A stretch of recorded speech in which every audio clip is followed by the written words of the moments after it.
Hey guys, welcome to GTS. This is the live show. It's Friday, of course, or else we wouldn't be here. Today's gonna be super fun. I always say it. I'm always gonna say it. I'm never gonna get tired of saying how special every show is. But today's show is gonna be extremely special because it's gonna be a very different format. You guys already know how things are normally done through here. We've been trying to change it up so you guys don't get bored or anything. But today's gonna be super cool. But I am joined by my trusty co-host Sean, who has literally been on here. I think I was asked the other day what happened to Derek. Again, Derek has to deal with some personal stuff with his family and helping out his family, so he hasn't been able to be on. We miss him, and I know you guys miss him too. He's an awesome guy. But I have Sean. So what's up, Sean? I'm not much. I mean, I'm here hanging out with you guys, ready to talk a little bit of Gunpla and a whole bunch of other stuff, I'm sure. Yep. I'm excited for tonight. I really am. And who do we have with us today, Sean? So we have TheKrowSama with us today. Take it away, TheKrowSama. Yeah. Introduce yourself. Hey, what's going on, guys? It's kind of like Tiger Belly. I don't know if you ever watched that podcast with Bobby Lee. I haven't. But Nope. it's funny. Like he looks at his guest. He's like you shut up. He's like, you shut up until I introduce you and I say your name. Yeah. And the guest is just like he just sits there and Bobby Lee will go on a tangent for like 10 minutes and the guest is just kind of like just looking and he'll say something. He's like, didn't I tell you to shut up? He's like, and my guest today. Yeah, and my guest is now you can talk. Now you can talk. But you guys know him. TheKrowSama, Dennis Kern, whatever you want to call me. Just enjoying life, chilling, man. Happy to be here with you guys on this beautiful Saturday morning. Over there in Japan, man. I'm missing my Saturday morning cartoons to be here. That's I'm how sorry, important dude. this is. I'm so sorry, dude. Speaking of which, the reason I'm glad you said that, because sometimes I do. I mean, I love all the guests that have come on here, but it's like I don't know how to tell them to stop talking. But I could never tell you guys to just shut up. But I'm definitely gonna check that out though. No, with Sean. So real quick, like sometimes it's a little awkward, like with Sean and Kevin, because I have to say their name in order to single them out, as in like, so who do we have here today, Sean? So that way he knows. Because look, eventually one of these days, I'm not gonna be on one of these live shows on Fridays, right? It's gonna be And it's gonna be crickets. It's just gonna be them. All right, I already have enough experience talking to people. I need them to carry the show sometimes. It's like, man. But no, all kidding aside, I'm really excited. It's really cool to have you here. I'm sorry you're missing out on your cartoons, but now this is the part where we do the little announcement stuff on our follows on our social media pages. That, of course, we have Facebook, because nowadays who doesn't have Facebook, right? You can find us at GTS Base and give us a little like there. You guys can follow us on Instagram, which is probably the place that we post the most in the sense that any announcements that we make will be on Instagram. So it's like Gunpla Talk Show. Our Twitch, what you're watching right now, if you're watching right now and you haven't followed us, please click that follow button. It'll really help us out. And then we have our YouTube channel, which is where we put out our reviews. We put out our adventures, if there were any right now, thanks to COVID, but whatever, at Gunpla Talk Show. You guys can check us out there. Give us a little subscribe or give us a dislike. Here's the thing. If you're going to give us a dislike, tell us why. Why didn't you like the video? Sometimes, look, I don't know who it is, but there's a person who's always just giving that one dislike. There's always that one dislike, and it's like, bro, just tell us why you don't like it, and then we can maybe get better, But, go give it a dislike, go give it a like, do whatever you guys want. And join our Patreon, Sean. What do we have in our Patreon? Well, we've got exclusive look at upcoming content, chance to win kits with our tier system, vote on future kits and video topics, and, help us just improve the overall quality of the show. Yeah, dude. Honestly, our Patreon right now might be a little lacking because of the situation here in Canada and Alberta. There isn't a lot of things we can do, and anything that we can do is all electronic in the sense that we get our information from our sponsors, and they're like, hey, we can send you this, and that's it. There's no, hey, let's go hang out and go to a restaurant and chill and go look at Gunpla stuff all over the city. For the time being, we are stuck at home, which is good. I am healthy. Are you healthy, Sean? I mean, I'm probably fighting off a stress cold, but that's because I'm coming down off of stress. Okay. Well, I mean, at least that. How about you, Crow? How do you feel? I mean, I'm good. I just got my second vaccine dose. Oh, really? So I'm Nice. pretty much done with that. But I try to explain to him that, due to alcoholism and just sheer willpower, to just muscle through, my military service. My body has created antibodies, Oh, unlike anything else. of So course. there's nothing penetrating my body that has not already penetrated due to the weathers or different terrain in Afghanistan. So I'm a very strong boy. The only thing penetrating your body is going to be the Victory Gundam. Because I saw that video and that guy of yours. I think, was it forged? Yeah, it's forged It's because he hates me. He forged with like 10 Victory Gundams or something like that. Mhm. Dude, what is wrong with you? He's a sadistic bastard. Because he tries to like push these kits on me. Yeah, And he makes yeah. me want to paint it. Like he's like, hey, I'll sponsor one of your videos to paint the Victory 2. I'm like, I don't want to paint that. I don't even much want to look at it in my collection because I don't like the Master Grade. The Man. Victory 1 was fine. Yeah. I praised it because I think it's a great Master Grade. Yeah. But I was like, please don't, no more. No It's more. pain. No more pain. You heard it here, Forge. Don't stop treating him like that, man. Let the guy rest. But yeah, so definitely join us on our Patreon. If you want to support what we do and you like what we do.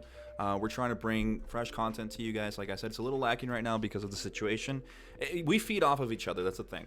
That's the thing. Like when we meet up, we're literally laughing, I think, 98% of the time. But sometimes the fact that even Sean is here and he lives with my wife and I now, it's pretty cool. But it says Helda. Somebody had like, oh, Forge is like typing stuff. Anyway, guys, welcome to the show. We have Forge, we have DeSosa, we have other people that I can't see because I have a little squished up screen over here on this side. But we're gonna start off. Oh no, sorry, I forgot. Actually, now this is my bad. What do we have coming up next week, Sean? All right, so this coming week, we've got a few things happening. We've got Sia's first review on the channel coming out March 1st, so Monday. March 4th, which is Thursday, Jess's review of the Ava Unit 08 comes out. And on March 3rd, it'll be our What's Up Discord live show, where we dive into our Discord and see what people have been working on. This week, it'll be Jess, Sia, and myself. I can't remember what time we're doing it, though, so that's on Jess to remind me. Yeah, we're doing it at 8 o'clock p.m. our time. That's when it'll be live here on Twitch. Again, if you guys want to submit your stuff on our Discord, which is GTS base, it's really awesome. Our Discord is lovely. Just like the Crows, I see you guys are always talking on the Crows. But our GTS base, we're always talking to. We have awesome people like Old School Skill, Kev Models. You will see even Choco Falcon talking sometimes. And a lot of people, a lot more. Noble Mecha, if I didn't name you guys, I feel bad, but there's so many. We're over 300 people now on that Discord, so it's really cool. Really fun. And as an added bonus, on March 3rd, if we go past 9 o'clock, you'll probably see me fall asleep. Oh yeah, because Sean falls asleep at 9 o'clock, like that. I'm a grandpa. So we'll see what happens. And my mom's here. Master Grey Jess mom is here. Thanks, Mom, for following the channel. My mom made a Twitch account thanks to my siblings with their help, and now because she follows us on YouTube and everywhere, and now she's over here on Twitch. Hi, Mom. I love you, Mom. There it is. And now she has felt the love of her son. I love you. All right. But we're gonna go in. We're gonna look at this handsome man right here at TheKrowSama over here holding his airbrush, and the mask and everything. So what's up, man? How are you? How's your day? How's your week been? Who are you? What do you do? Tell us everything. Oh man, everything's a lot. That's like a few generations. For the abridged version, Yes. basically born and raised Louisiana, over in Marrero, close to New Orleans. But I just say New Orleans because Marrero's like a division of New Orleans, so it's easier for people to understand. Hated everything about Louisiana, dreadfully hated it. Don't go. Just don't go. So yeah, joined the Marine Corps at 17, I think I was. And just was like, yeah, like I didn't want to go to college in Louisiana. If I did decide to go to college, I was like, you know what? Let me try this whole travel and adventure thing. Recruiter was not persuasive whatsoever. He was actually I would rate him probably a 4 out of 10 on the Yelp scale. So he did his job. He got me to MEPS, which is great. Yeah. Cool. So I joined the Marine Corps, thoroughly enjoyed it. Some things here and there that maybe like question, like, oh my God, like this place is vastly different than the normal world Yeah. back where I'm from. So it was like pretty fast paced. It's always edgy, always having to keep up with things. So I actually started to learn how to love it. So I'm always like fast paced, always moving around. I'm always missing certain appointments. So lucky you got me here because my friend, he hates me. He's like, hey, let's go to the gym at like 10. I'm like, dude, I'm there. And then like it's already 11:30. Like, "Oh, I was doing other things, man. I'm sorry, something else come up. I gotta run." He's like, God damn it. So So busy. Marine Corps taught me a lot of good things. A lot of things is carried over to the YouTube channel, and started YouTube 2011. I actually started in 2010, technically like December, I think 11th, 2010, and I started to become a Pokemon channel. And I realized I really don't like the Pokemon community, and I really don't want them in my business. So I decided to, transfer over to the Gunpla scene because the Gunpla people were actually really cool in 2011 before social media took over. But Oh, yeah. Mhm. Yeah. That Yeah. happens. Cool. So that's pretty much it. Like, been really consistent. Did a lot of things here and there since 2011. Been to a lot of places. Just living life, man. That's who I am. Just a guy living. That's awesome. That's awesome. And honestly, thank you for. I mean, are you still in the Marine Corps, or do you still work with them? Do you still? Yes. I think I'm at 14 years. Wow. I think. I Dang. don't know. I'm getting old. Starting to lose memory. I They're was. just gonna tell me to get out at one point, and then I'll get out. It's time for you to leave, Crow. It's time for you to fly. Yeah, just this old rugged man sitting in the office building a model. Huh? This is what you've been doing your whole time. You gotta go home. I've always, when I was, cause I'm from the U.S. I'm from Chicago, and I lived in Texas for 2 years. So I did visit Louisiana, cause and I also visited when I went to Florida to Universal Studios. But when I was in high school, I always wanted to join the Air Force. My dream was to become an astronaut. So a lot of astronauts back then had like the pilot stuff and whatever. So I was like, oh, Air Force. But it's nice to see that you're in the Marines and you're jacked. Like, is that because of the Marines also? I'm not jacked. I've seen your arms, dude. This guy's like, he's got some massive arms, dude. I mean, I'm over here I'm a wimpy guy, dude. I'm like, maybe they can teach me some discipline or something like that, so I can actually get myself straight when it comes to working out.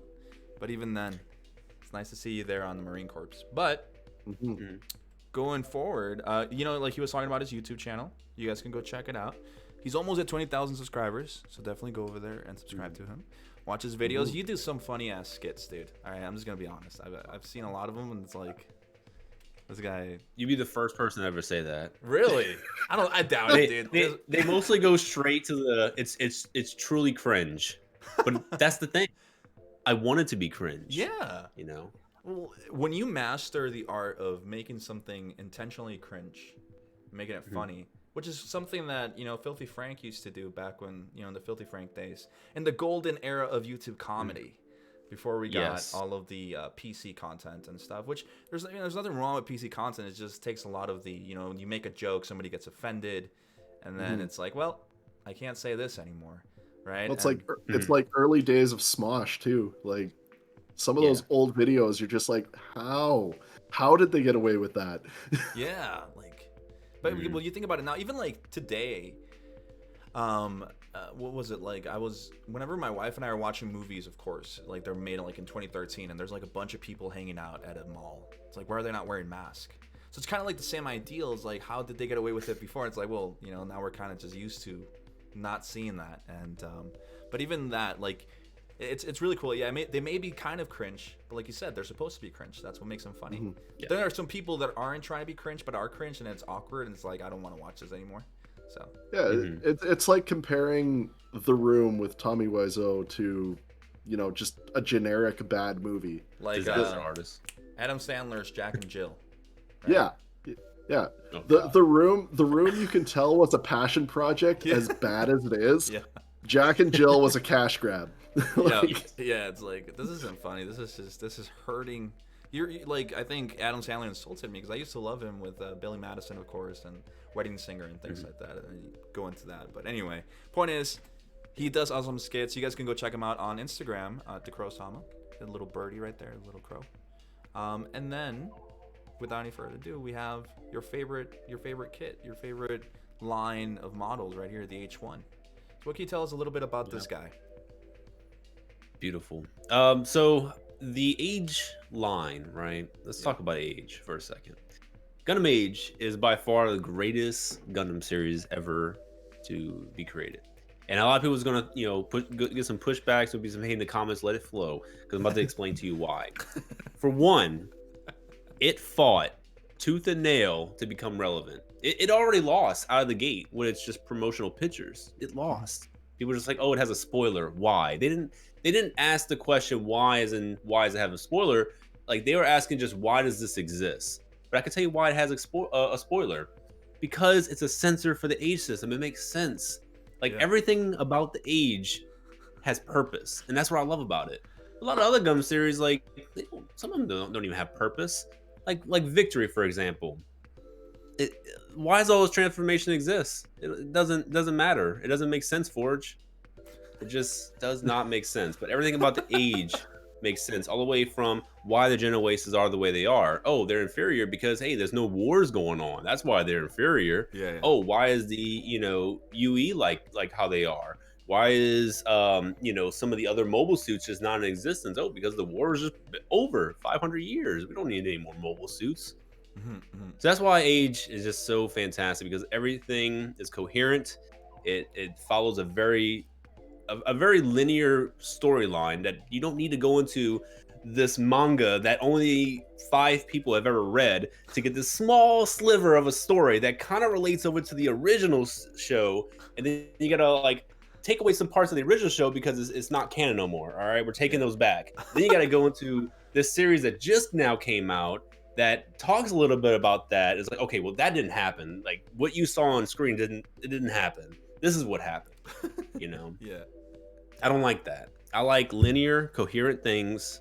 I don't need an extended universe. Just give me my age. And if you are really needing to know a little bit more, they got one manga series. Basically, it's basically the anime, but they go a little bit more in depth. Yeah. You don't need it. You could just enjoy the anime. Just enjoy it. Okay, so I know you're probably gonna hate me, and this probably just will immediately butcher our relationship. But I never really took into looking at Age. I didn't even. You could have just lied to me. I could have I just said I love it. It's the favorite thing in the world. Yeah. Because of course, in your videos you've mentioned, I think you have a competition going on right now, the Age competition. It's not a competition per se. We're looking at something in the future, but right now we're kind of just doing more of like a group build. So it's just a movement per se to get Bandai to recognize this IP that they created. Like, they created this. Yeah. We didn't create it. We're just the consumers. We're bought into it. And with me flagshipping the entire Pioneer crew, trying to get this IP more notice, and to get those failed MGs that just never took off, try and get those back into the limelight, and perhaps they can come out. And they can stop making unicorns. Yes. Stop. Please. Well, I mean, for me, like, I've always liked the aesthetic look of the Age kits, but the difficulty of access to get any of them is the big reason why I don't have any, because they do look like they have cool designs and they look like fun builds, but I mean, trying to come across, especially like I'm assuming they're like the villain units. The Vegans. Yeah, they're impossible to track down. Like, you can find the odd like age 1 here and there, but anything else beyond that, it's like you're either paying jacked up prices on Amazon or praying that your back order on HLJ comes through. Yeah. I mean, I do need to apologize, because it's a little bit largely due to me hoarding nearly every Age kit I've ever seen in my entire life. I have a pile of just Age 1 normals, because the way I thought about it, if I'm gonna be the one to to pilot this ship, I should be the one to distribute the Age kits. So I find them every chance I get for relatively cheap, and I sell them for relatively cheap because I hate scalpers. So I mean, as somebody who if you need some, just let me know. I got piles of Age kits. Okay, look, I'm gonna be honest though.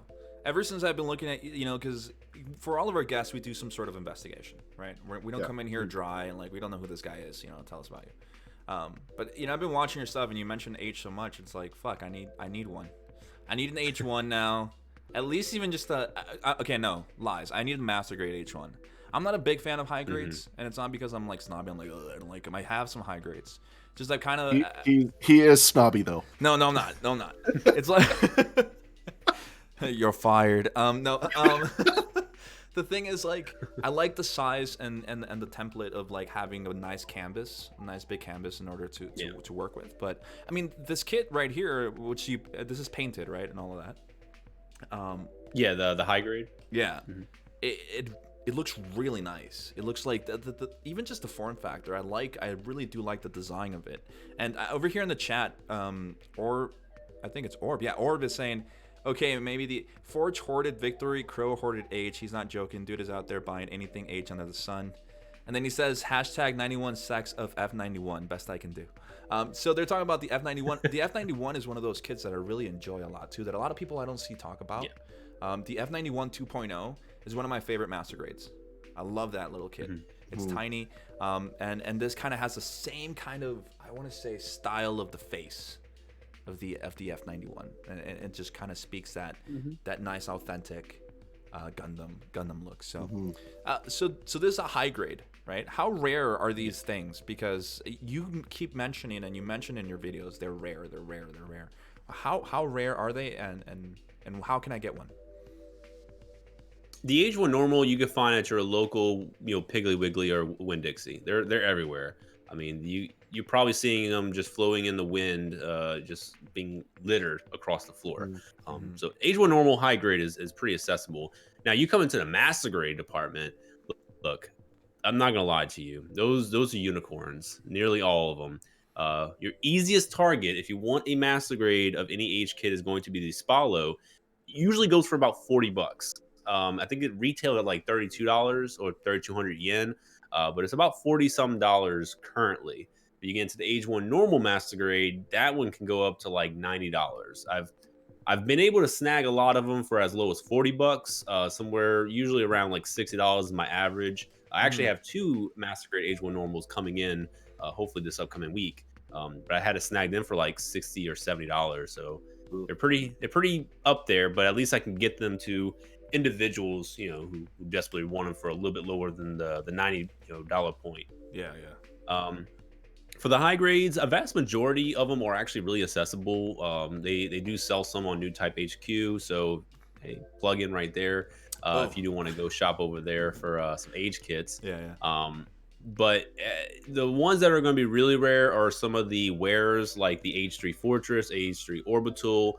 I think the other wares. The high grade H1 Spallo is actually very, very rare. It goes for about $40, maybe as low as 35, but mostly around $40, which is crazy. It's absolutely crazy. Damn. I mean, well, I know a buddy of ours has been trying to track down a Titus for forever. I know really? That one it just got re-released. Maybe we just haven't seen it here in Canada yet, but it's on AmiAmi. That's where I bought like 10 from AmiAmi. It was like $9. Really? Yeah. Wow. That's. Well, I think Jeff's looking for the master grade of it though. The master grade. Yes. Yeah. Good luck on that. The Crow's like, exactly. I got like 20 of those. Yeah. Just let me know. I mean, the fact that I don't know. I think that's what I mentioned to you, or before the show. It's like hearing you speak about all of this really gives that sense that you're not such a customizer. You're not somebody who builds and scribes and does all this. You're a collector, and you really do enjoy the kits for what they are when they come out of the box, right? And that's really something cool, because a lot of people seem to forget that once you get into this hobby, a lot of people try to get into the whole customizing thing, me included. You forget to really just look at the kit and be like, this is a gorgeous kit. I want it. I just want to post it, put it up there, and enjoy it, right? And I see this with the H, and honestly, talking about the painting that you did on them, looks really nice, man. I like the blue. I appreciate it. I like the blue a lot, and I like the yellow that you used. It's a little bit yellow orange that you used on the waist side. But speaking of of kits that are painted and that come by, let's go on to the next one. Let's go on to of course, my favorite and not favorite. It's the MGX unicorn. So the reason we added this guy in is because there's a joke in our community that people know that I hate the unicorn. I thoroughly. It's not that I don't like the unicorn. I like the design of it. I like how it looks. It's a very nice looking suit, but I don't like that Bandai keeps milking the shit out of it. I'm tired of it. I'm done with unicorns. Give me something else. But the MGX though came as a surprise. We're thankfully sponsored by Planmod, which is the main distributor for Canada here, in Canada, of course. And they sent it over to us, and it's a really well-made kit. The only problem that I have with it is the price. I feel it's overpriced for what it is. I think maybe chip off $100 off of it, because I think they're selling you the LEDs for $100. And just release it without the lights. But then again, it wouldn't be an MGX, right? That's like the main selling point is the LEDs. Yeah. But obviously you have a review and stuff, but what do you think? What do you think of the line of the MGX, man? The line itself, I think, is actually really good. It's a good way to make these kits that already have like a niche. Like Unicorn has these cycle frame, parts all over. The thing that a lot of people do when they do the customizing route is illuminate them in some way, whether they illuminate it through painting techniques or they illuminate it through LEDs. So having the MGEX line can just like bypass a lot of that hardship and like all the efforts that you need to put into, and they could just give you all the tools necessary, and you could just do like some basic stuff like scribing or any kind of customizing to it. I don't know what it's going to look like in the future, because the Unicorn is kind of like one of those like pinnacle things, I would say. Like it utilizes those LEDs extremely well, but when you look at a lot of other kits, I don't see how they're going to do it unless they use like what's the like optic fibers or whatever, like the like thin fibers that can pipe. Maybe they could do some with that, but for the most part, I don't see them doing like an RX 78-2. Maybe they can illuminate some parts like the knees, like there's maybe some lights on the knees or lights on the shoulders like the Fu has. But I think the line itself is fine. I just don't really see it going in a better route from here. Maybe Bandai can prove us wrong though. Now for the Unicorn, I think the Unicorn is fantastic. It drastically improves on the original Verka just tremendously. I love a lot of the gimmicks that it has. It comes with the cage, which is great. It comes with a nice little base. It has the LEDs. Has like a full assortment of weapons. It's fantastic. It's to me, it's actually better than the Perfect Grade.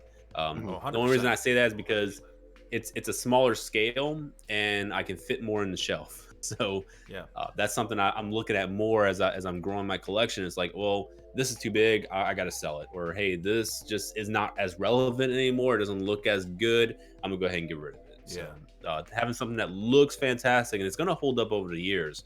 Because I mean, even my original Master Grade Verka Unicorn, I think it still holds up really well, and it's still going to be on the shelf for a minute, just until I maybe get another MGEX to put in Unicorn mode. Yeah, I mean, what do you think of the? What did you think of the MGX, Sean, when you saw it, when you actually held it? Well, I mean, I haven't. You haven't seen it? I haven't had a chance to actually hold it or see it or do anything with it. But I mean, based on your guys' review and based off of other stuff that I've seen about it, I do have to agree it is superior to the Perfect Grade, minus the whole V-fin fiasco. But I mean, you've got better lighting. I mean, you don't have to necessarily worry about putting your LEDs in backwards, which I probably did with my Unicorn PG, and I'm still afraid to open that leg to check. Yeah. But I have to agree, it takes up so much less space because we've got my Perfect Grade Unicorn on top of our TV stand because there's literally nowhere else I can put it.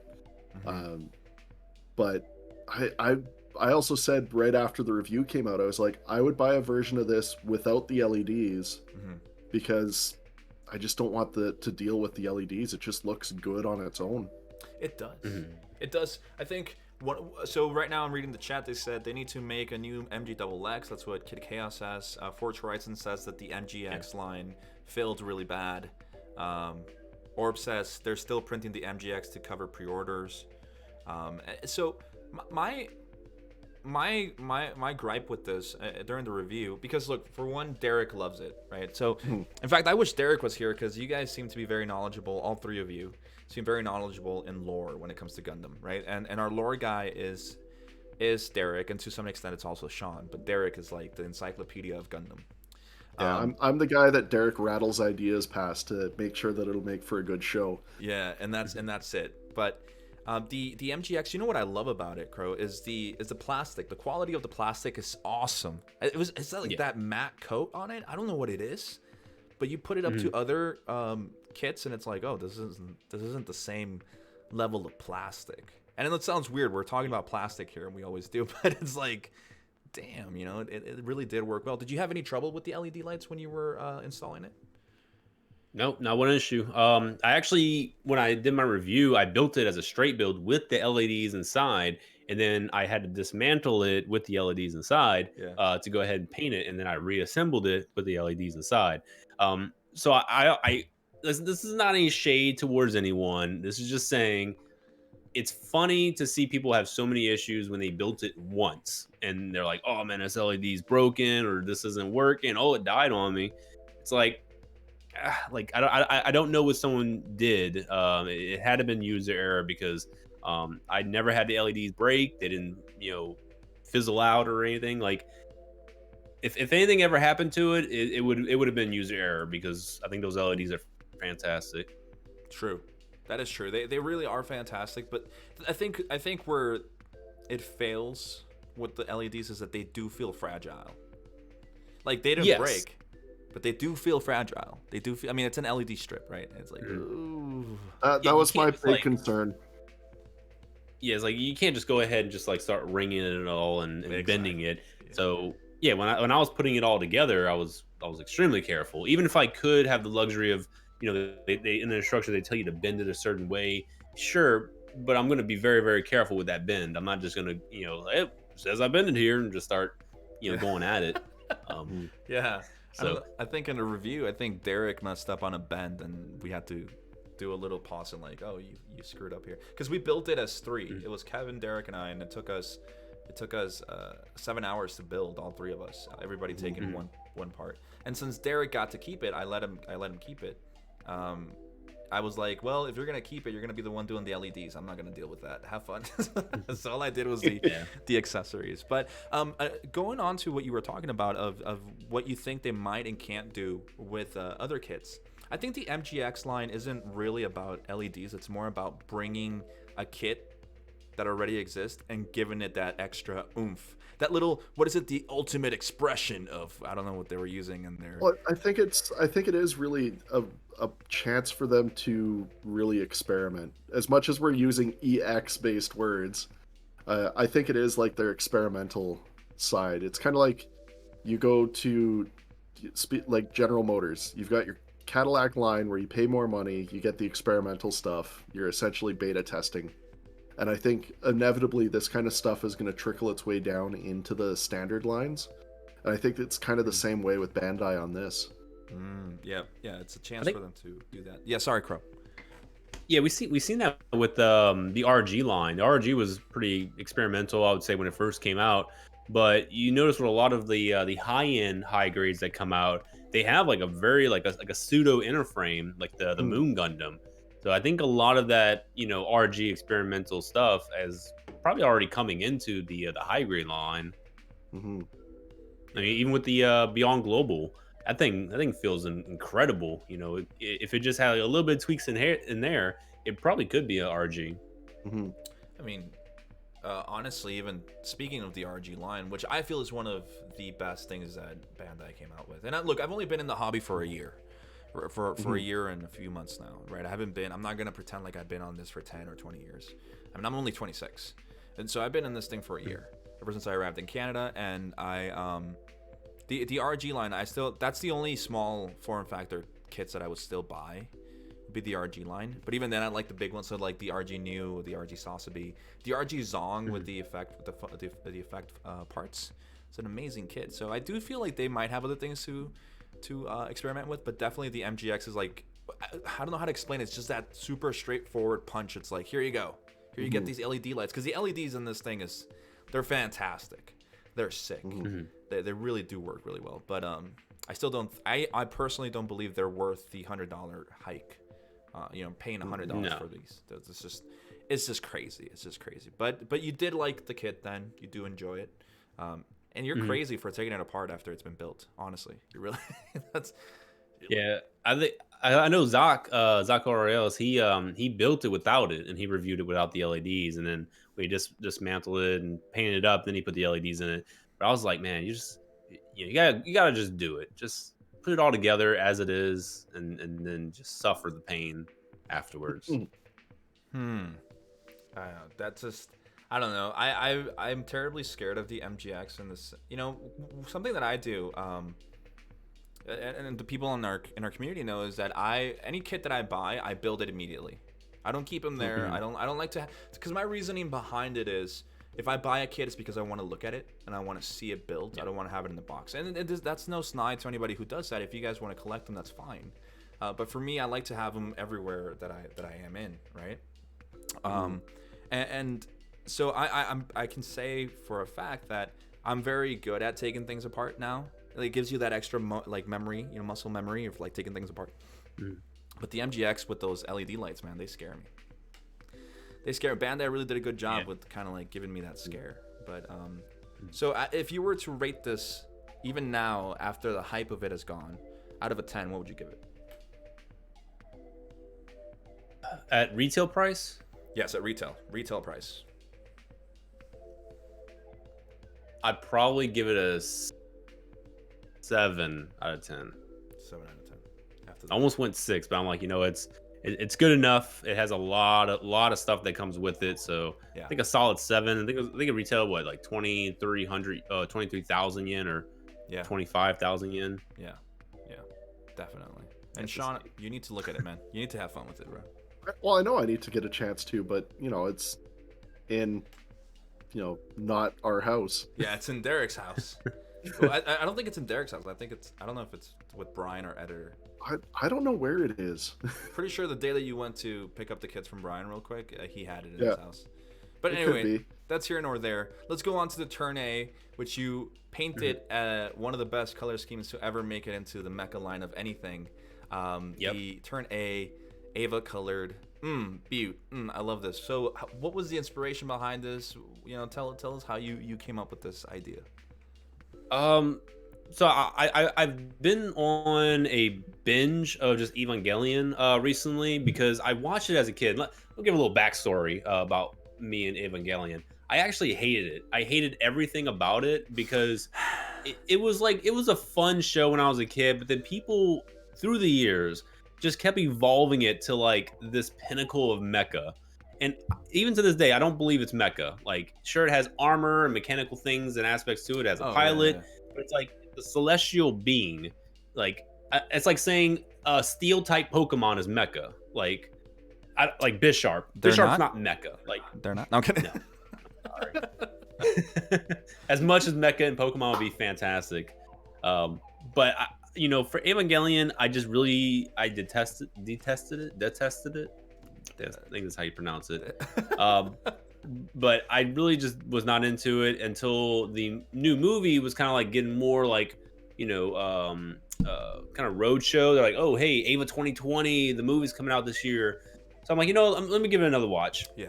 So I decided to watch it. My friend, he's really big into it. He got excited. He has a bunch of merch.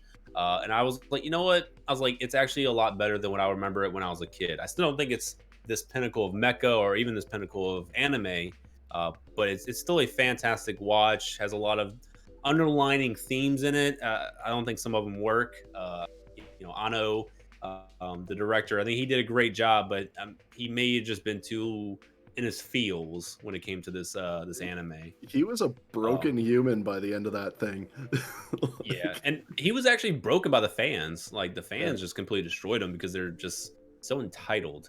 That's why I get out of a lot of franchises or IPs that have those type of people. Yeah. So I never really wanted to be a part of the Evangelion like fandom. Even now, I kind of don't want to be in like the deep end. I'll sell them merch. Whatever I can find in Japan, I'll give you that. but that's kind of like the limits. Oh, People get too philosophical for me. I'm like, it's just an anime. I'm kind Um, of right there with you with your experience with Ava because I mhm. missed out on it as a kid, and so now as an adult, it's like everyone's like, "Oh, Evangelion's the best show ever," and I'm like, I'm worried. Part of me is worried that if I watch it and say I don't like it, what the repercussions of that are going to be. I mean, Yeah. I like the rebuild movies. Like I have Mhm. 1, 2, and 3, but I can't get myself to watch the series on, and it's accessible. It's on Netflix. I can sit down and watch it, but there's something keeping me from doing it, and I think it is that moment of me finishing the show and saying I don't like it, and I'm like the reaction that could come from that. I know Jess would try to murder me and probably smother no. me in my Okay, sleep. no. The thing for me though, like, for me, it's like when I talk to Sean about Star Wars. I don't like Star Wars. All right, Yeah. I don't care for it. Same. When the Mandalorian and shit, I could give two fucks about the Mandalorian, right? I don't think it's this awesome show, and I would never sit down and watch it. Even for and so, but what I can take away from that, and I've told Sean, is as much as I don't like Star Wars, I don't hate it. I just don't like it. Mhm. I can respect what it's done for the genre of sci-fi. Just like I don't like Star Trek. You're never gonna see me sit down and watch Star Trek, but I can respect what it did and the paths that it forged for other things to come out.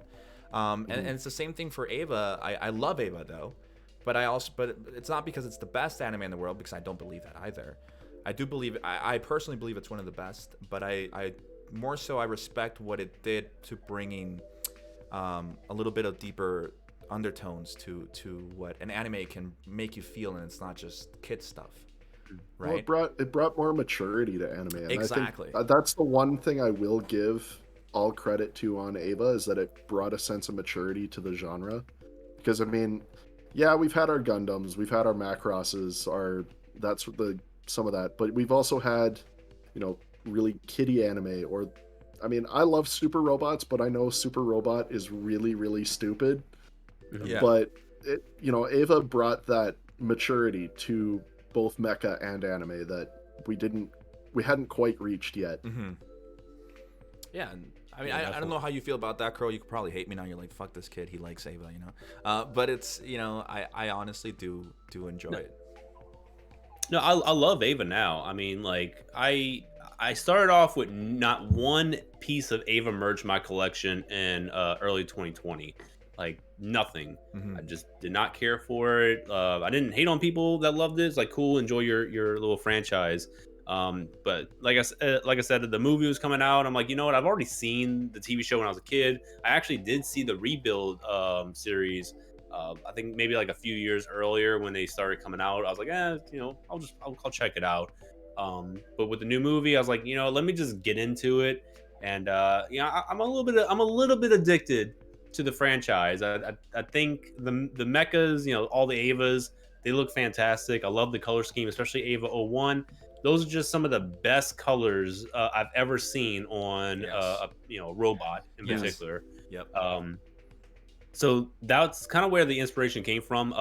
The Turn A itself, I actually really do love the Turn A. It's one of those underdog mobile suits because people just really dislike it for artificial reasons, like, oh, it has a mustache, or it's just like it has a weird design. But it's like you got to look at the designer. I mean, Sid Mead was a pioneer when it came to a lot of this kind of like mechanical looking designs, like the uh was the damn Tron light bike. Yeah. I The light think that cycles. thing looked, yeah, the light cycles. Like Yeah. it looks so fantastic. And one of my favorite things when I was a kid growing up was Tron. As cheesy of a movie that was, it was one of my favorite Disney live action movies. And Tron Legacy, like is like it's one of those things like it, it probably defined a lot of kids growing up like into that fantasy genre. I probably wouldn't have gotten into fantasy in general if it wasn't for Tron.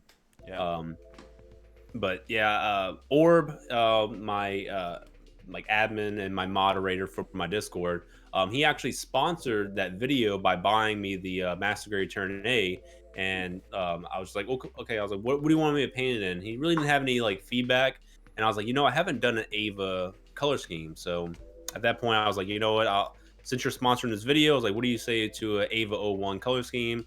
He was all for it, and sure enough, there it is. Yeah, I mean, it works so well with the Turn A. I'm really glad that excuse me, I'm really glad that we're even talking about the Turn A because I feel it's a very, like you said, a lot of people look at the Turn A and then they turn away. No pun intended. It's like it's a Turn A with its mustache and shit and its little butterfly wings. But it's got a fucking black hole as its energy source. I mean, come on, man. Well, right? And I mean, I love everything that can't. Like, I still gotta finish watching Turn A Gundam, but I love the Turn A. I love the Sumo. I love the Wadam. I mean, the Kapul is the reason why I know that the Kapul exists is Turn A. I didn't know about it as a UC unit. I mean, I'm a little iffy on the Turn X, but it's still cool looking. Yeah. I mean, it's really weird show, but that's what I like, man. It's the weirdness. I think attracts a lot of the audience members that it has. Well, it's not even a conventional design, when it comes to the mecha design, and that's so going back to Ava. That's also what I like about I know you can make an argument like you said, it's not even really mecha, but just the suit and the restraints that the Ava has, right? Obviously, when anybody sees it, it's like, oh, it's a huge robot, right? It's the first thing you think when you first see it. It's very humanoid, but just the design language of it, even looking at the Turn A with the curves and everything, we haven't seen that since Super Robots, right? Since a while ago with Mazinga and Ultron, or not Ultron, I think it's Ultron also had something like that. I think it was Mazinga and like they were very just curvy, unrealistic in some way. And that's where the kind of design comes from with the Turn A, with the designer of it. It just works really well, and because it's so unconventional. Because look, I've said it before and I'll say it again. Sometimes I get tired of looking at Gundams, right? Just the Gundam suit, they don't look all the same. I'm not gonna sound like some mom who calls everything a Nintendo or a Transformer, but sometimes you get tired of that conventional look of a Gundam and you want to see something different. And I think the Turn A hits that right on the nail. Well, and especially like I'm looking at this picture we have on screen right now, like. Unlike the standard Turn A color scheme, with it colored like this, it actually looks like a dude in a suit of armor. That's what I'm really liking about this version of the Turn A. Yeah, because originally it's like white and stuff, right? Just the Gundam colors and shit. Yeah. So, but that's the thing. Going back to Ava, you have the Ava Unit 1 with purple, right? Purple and green. It's trademark colors. You have Unit 0 with the yellow and the prototype with the blue. You have the red one with the Unit 2. Like, it's all these flashy colors instead of just like, okay, let's just make it white and blue and red. Right? Yeah. It's that change. But definitely good job, man. It looks awesome. I love the little base that you did for him. Of course, doing the whole thing after the the end of the movie. Yeah. Final Impact or something like that. Yeah. Third Impact. Yeah, it's it looks really cool. You even added the little post that they always show, the little light post and whatever there with the little pilot. It looks cool. You did a really good job, man. And I like the weathering that you did. You try to show the little marks of it. Just kind of a little bit messed up. So awesome work. Are these water slides that they have on his shoulder blades? Yes. So found them on eBay. Just some. I think they're just random Evangelion water slides. I think they might have been for the real grade. I can't remember which ones I bought. I want to say they're just random water slides I found. Yeah, they're random. Yeah, because the real grade comes with stickers. There's a reason why mine don't have anything. Well, I bought third-party RG Ava 1 water slides. Oh, okay. I just don't know if those were it, because I bought 2 different sets of water slides. Well, we'll have to see. I plan to do a lot of things in Ava 1 colors, actually. Oh, really? But I'm kind of like taking that back, and I might not do as much. You can't do that. You can't just lift me up and then throw me down, man. All right, we'll see it. But anyway, really awesome work there, man. Really cool. The Spear of Longitis right there. Look at it. Looks awesome. This so cool. Just such a cool idea, because I have really never seen anybody do this. It's like, okay, Mm. just let's repaint it the same color, add a little bit of shading. But leaving the Gundam realm, let's move on to a little bit of your YouTube career. Right, so we have a video here from this channel that I don't think a lot of people don't know about. It's TheKrowSama, something like that. This video, which is 10 years of YouTube. Okay, and I'm gonna ask everybody. So I'm gonna play the video for you guys. We're only gonna play like 3 minutes of it, but I want you guys to everybody who's on the chat, I want you guys to watch the first 3 minutes of it with us. We're all gonna press play at the same time, and just kind of enjoy. And then after that, we'll come in here and we'll talk a little bit about your YouTube career. Sound good? So let's do that real quick. I'm pressing play. It's about to press play. I'm gonna count to 3 and we'll just press play. 1, 2, 3. There we go. Hello everyone, my name is Dennis and this is Christian. Hey. And we're starting a group called Little Big Gunpla. What we're gonna do is give you some reviews on the upcoming Gundams as well as the ones that are already out.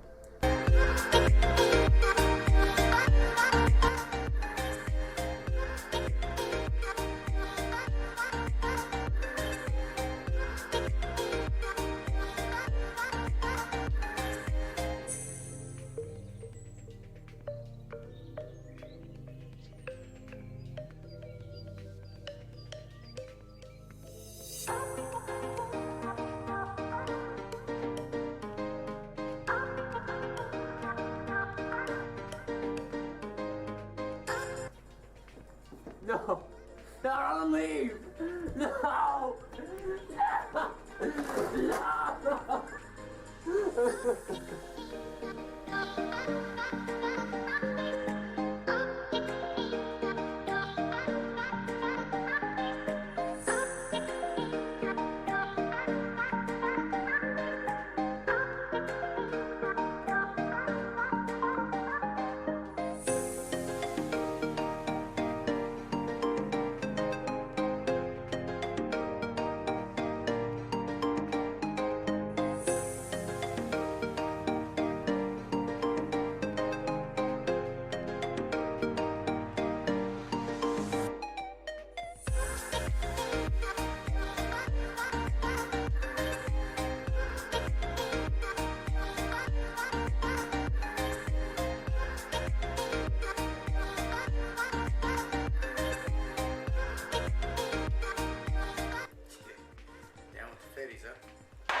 Yeah, I hear it. I hear it. Loud and That's clear. real articulation, right there. Show me a master grade non-Zaku that has pipings.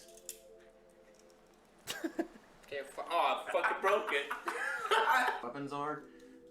You have to pose the arm in a certain way, otherwise it'll just drop it. Like mine, I ended up having to glue a piece in here. This is so hard to do with these dumbasses over here. So we're gonna stop it right there. And before we go, I'm gonna leave it playing for the audience. I'm gonna mute it. The reason I wanted us to watch those 3 minutes of it, and I was telling Sean, is it's so cool to see how you were in the beginning. Even the pictures in the beginning were like really low quality and just like a random posts right there, and the backdrop's all this like wrinkly backdrop thing you have. You see these pictures every day on Instagram. Every day. People who post their things. But that's the beauty of this hobby, is people who really enjoy the things that they build and give it that love, despite it just being a random snap build put up against anything. Nobody should be able to tell, nobody should tell you, hey, that's a shit picture. No, it's the love that you're giving the hobby. And I can see that, and I'm sure your audience can see it too when they watch this video and they watch you go from 10 years ago till now. So my question to you is, how did this all really begin? What was the idea? What happened for you to say, I want to do this?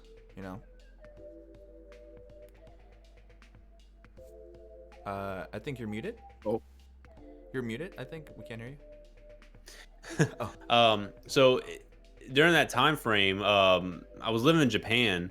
I think it was like early or mid 2011. So I just decided to get into Gundam because I never I never really got into it after Wing. I pretty much just like got out of the hobby. So I was like, you know what? I'm in the land of promise and opportunity. Let me just go ahead and just get into it. And I started watching a lot of reviewers, Henry, Robert 184, Prime, Tool for Toys, Robot Adventures, like the whole ensemble of just like the OGs of Gunpla reviews. And I was like, building. I was watching, like, oh man, that's a pretty cool kid. And I would get it, and I would build. Like, oh man, this was a really cool kid. And I would like, I was looking at, it, I was like, I have my own opinions about this, so I'm just gonna go ahead and get a camera and just start making some videos here and there. Yeah. That's pretty much all it was just me and a couple of my boys having a good time. Just making some videos on the side. Obviously, the quality was really bad because I didn't take YouTube seriously. Yeah. I think during that time frame, you couldn't make money, or you just wasn't making enough money. Actually, you can make money because I think AdSense was around there, but you have to be big. I didn't care. Like if you could, I was just like, it's a Gundam video. Like who really cares? Yeah. So I didn't take it seriously, and basically that's kind of like just how I got into it. That's awesome. And it's really reminiscent of just like, the reason why I love this video so much and being able to see this is that showmanship of like, oh, look at me, I'm hanging out with my friends. And I think that's something that a lot of people forget sometimes in the hobby. You get drowned and pulled into this idea that, the hobby is to become popular, become this. There's no problem with wanting to become popular. There is no problem there, okay? There's no problem with wanting to be the best modeler and scriber and painter. There's no problem with that. But I think the problem happens when you stop having fun with it. And I don't know, Sean, what do you think of that, man? No, I completely agree. The becoming part of the group here in Calgary kind of reinvented my fun in the hobby, because I was falling out. I mean, I've gone through like phases where I fall out of it and I go on a long-term build hiatus, and then I come back into it and I get motivated, and then I peaks and valleys. But I mean, especially now living with you and working on GTS, it has me a lot more excited to work on stuff, and it's just because the fun is coming back. And I guess, feeding off of that, how would you rate the need for having fun when it comes to doing YouTube, Krow? Like the desire to have fun. Well, yeah, I mean, obviously there's not necessarily the desire, like not exactly like, oh, I need to have fun, but just having fun in general, the feeling of it. Like, do you ever feel burnt out? Do you ever feel like you're like, oh, I don't want to do this? Yeah, I would say almost every month I kind of feel like that. I felt like that last year. I think around like July. It was supposed to be my Super Robot Wars month, and I was, it was gonna be a pretty good month. I was gonna paint, I think, the RG Ava 1, and was gonna have a great time just building Super Robot Wars stuff. But I just really got burnt out, and I don't think I built anything in July. I think I finally maybe built something in August, and I kind of slowly got back into it. But YouTube, the numbers mess with your head, honestly. Like I'm not a big person on like trying to be, the next biggest, person. If I wanted to do that, I would take the easy route. I would do whatever's the most popular, niche right now, which is ASMR, thematical kind of videos. I would just do that and just, make every video like that. But I really just enjoy skits because, I did skits when I first started in 2011. A lot of joking things. Some videos were just skits alone because I just thought it was fun for me and my friends to get together. And it's more of an excuse to for us to get together and just just mess around. I was like, hey, what you got going on today? Absolutely nothing. Like, cool. I'm gonna turn this video on. Let's just figure out something to do.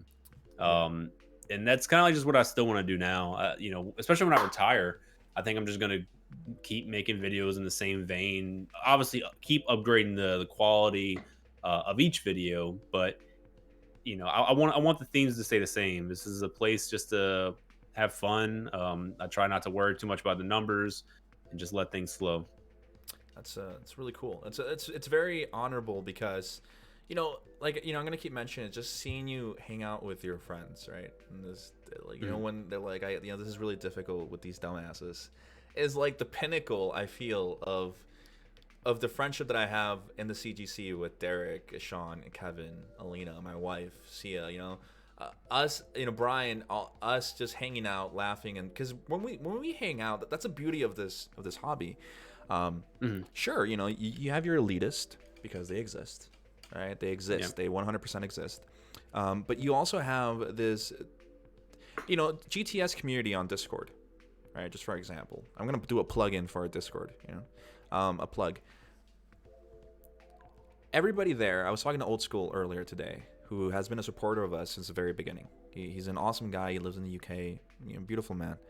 And he's like, I come on here to hang out with everybody, talk to people, see what they're doing, kind of just enjoy the hobby. I'm not here to be this amazing, builder and stuff. I'm just here to have fun. And I think that's the beauty of this hobby, is that you can meet so many people that are just really just enjoying putting kits together.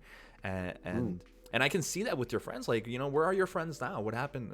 Where are they? The guy who called you dumbasses and stuff. Oh yeah, they're still good. Arthur, he still lives in the same area. He's chilling with his girl, having a good time. Nick, the really really white looking dude, was on the left hand side. He moved to Georgia, got married, has a kid. Still does YouTube videos. His YouTube channel's Gunpla Fan 15. Okay. So I mean, it's a small channel, but he does really good painted builds. It's pretty much like his whole channel is just doing painted builds. But I mean, yeah, they're doing good. I do plan to try and go back this year, and hopefully I can link up with them, and we can do another drunk review. Nice. Okay. That's what I was saying. Because you broke that Zaku, dude. How could you? Yeah, it's still here. It's just really disgusting. Like it has like alcohol residue on it. I'm just like, oh my god. But I have to keep it like that. It's memories. It's memories. So. Yes, it's memories. That's awesome. I guess my next question to you is, what do you feel about the direction of the Gunpla content on YouTube? Because now a lot of people are looking into YouTube and they want to come on YouTube and make it big, and it's difficult. But what do you think of the whole direction that the hobby is taking in YouTube, just in YouTube right now?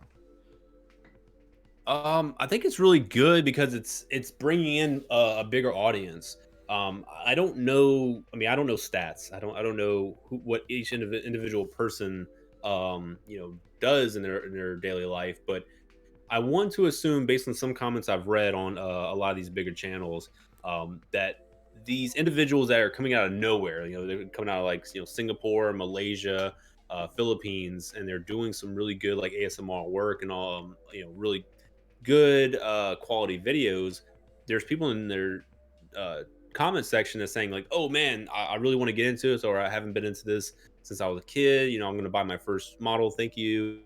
So it's like these bigger people, or these guys who are doing these like ASMR videos, they're doing good work for the community because they're bringing more interest, and obviously higher demand causes higher supply, and possibly more uniqueness in the kits that Bandai is going to release. Now, is the videos for me? Not really. I don't like ASMR. ASMR does the opposite for me than what it does for everyone else. How it soothes, and I don't know. It's like a nice kind of sound. It's horrible for me. It's almost like a dog whistle. So I can't actually watch it. I'll watch it on mute. Like if one of I watch a lot of Studio G, so I'll put it on mute during the ASMR. But when he has like the background music, I'll unmute it and I'll watch that. 'Cause, I learned some stuff from him as well. Yeah, of course. And I think the beauty of seeing the comments on bigger channels that focus solely on this is, I think one of the best things that you can get from this is having somebody tell you, hey, you inspired me to do this. It's like you ignited that flame, and now I'm here doing this. And I think that's the greatest form of like, wow, you're making me blush, kind of thing. And I think it works really well. And what do you is there anything specific that you wish other people were doing that isn't being done anymore, or that hasn't been done at all? Like, is there something that you wish you could see in the community? More team-based stuff. So I posed this idea a long time ago, and not one person was willing to do it. So I don't know if y'all watch. I guess you could say like Smosh or like Channel Awesome. Kind of like Red Letter Media. So a lot of these like YouTube channels are team-based, and they have a family essentially that does these videos together. Um, I wanted that back in 2000, I think 14 or 2013. I wanted a channel called the Gunpla Meisters. Now there is one that is son's all crying. It's okay. It's okay. Man. There Don't is worry about one that's for Gunpla Network. Like Gunpla Network does it. They don't do things together as much. It's more like separate entities that makes their videos and it comes on the one platform. But like how I did with the drunk review, I wanted like a centered place. When I was single at the time, I wanted like a apartment or a house with a bunch of Gunpla builders, and we just make content. So kind of like the vlog squad, actually, in a weird way. Like I wanted to make a bunch of skits and just like how like the real world kind of thing, you know, but just with Gunpla. it. Yeah. Yeah. Well, But they I don't have. kind of joked to the team when on that topic. I was like, we're kind of like 2007 Screw Attack. Like we don't really know what we're doing, but we're working together to create something. Yeah. And I tend to agree with you. It'd be nice to see a lot more content that has people interacting amongst themselves as opposed to just working independently, because you do get more of a feel for who they are when they've got other people to work off of. Yeah. Yeah. If only sorry, I was gonna say that Orb is saying if only we had such a community, but we don't. That's what Orb is saying. Yeah, but sorry, I was reading the chat. Sorry, you can go ahead. Are you good? The one person I thought was gonna do it is True Gunpla. I don't know if y'all watch True Gunpla or follow his Instagram. He's an amazing builder, great videographer, great vlogger, great personality. And when I saw his channel, I think back in like 2017, I thought that's what he was gonna do because he did a lot of vlogs in his channel when he first got into it. And I'm like, oh man, I was like, this is gonna be great. You know, we get to get more of the real world experience with builders, and you know, maybe he's gonna have that kind of like really nice, kind of, I don't know, like true window into the Gunpla community with videos. It didn't happen, unfortunately, and I'm not in a position to where I can do that. You know, I don't have a community here that can just kind of like snipe in on them and like, hey, smile for the camera. But you know, if there is someone out there that has like a really in-depth build community, I mean, like that's probably a good niche to get into if you do have a channel or you want to get into videos. I'm kind of trying to stop myself from laughing because I feel like you're kind of describing us over here in the CGC and the GTS. That is what so I hate saying it like this. I know Sean knows that I hate saying it like this, all right? Because I'm the leader of the GTS, right? I'm leader of GTS, and I started GTS with Justin and Chris back in last year.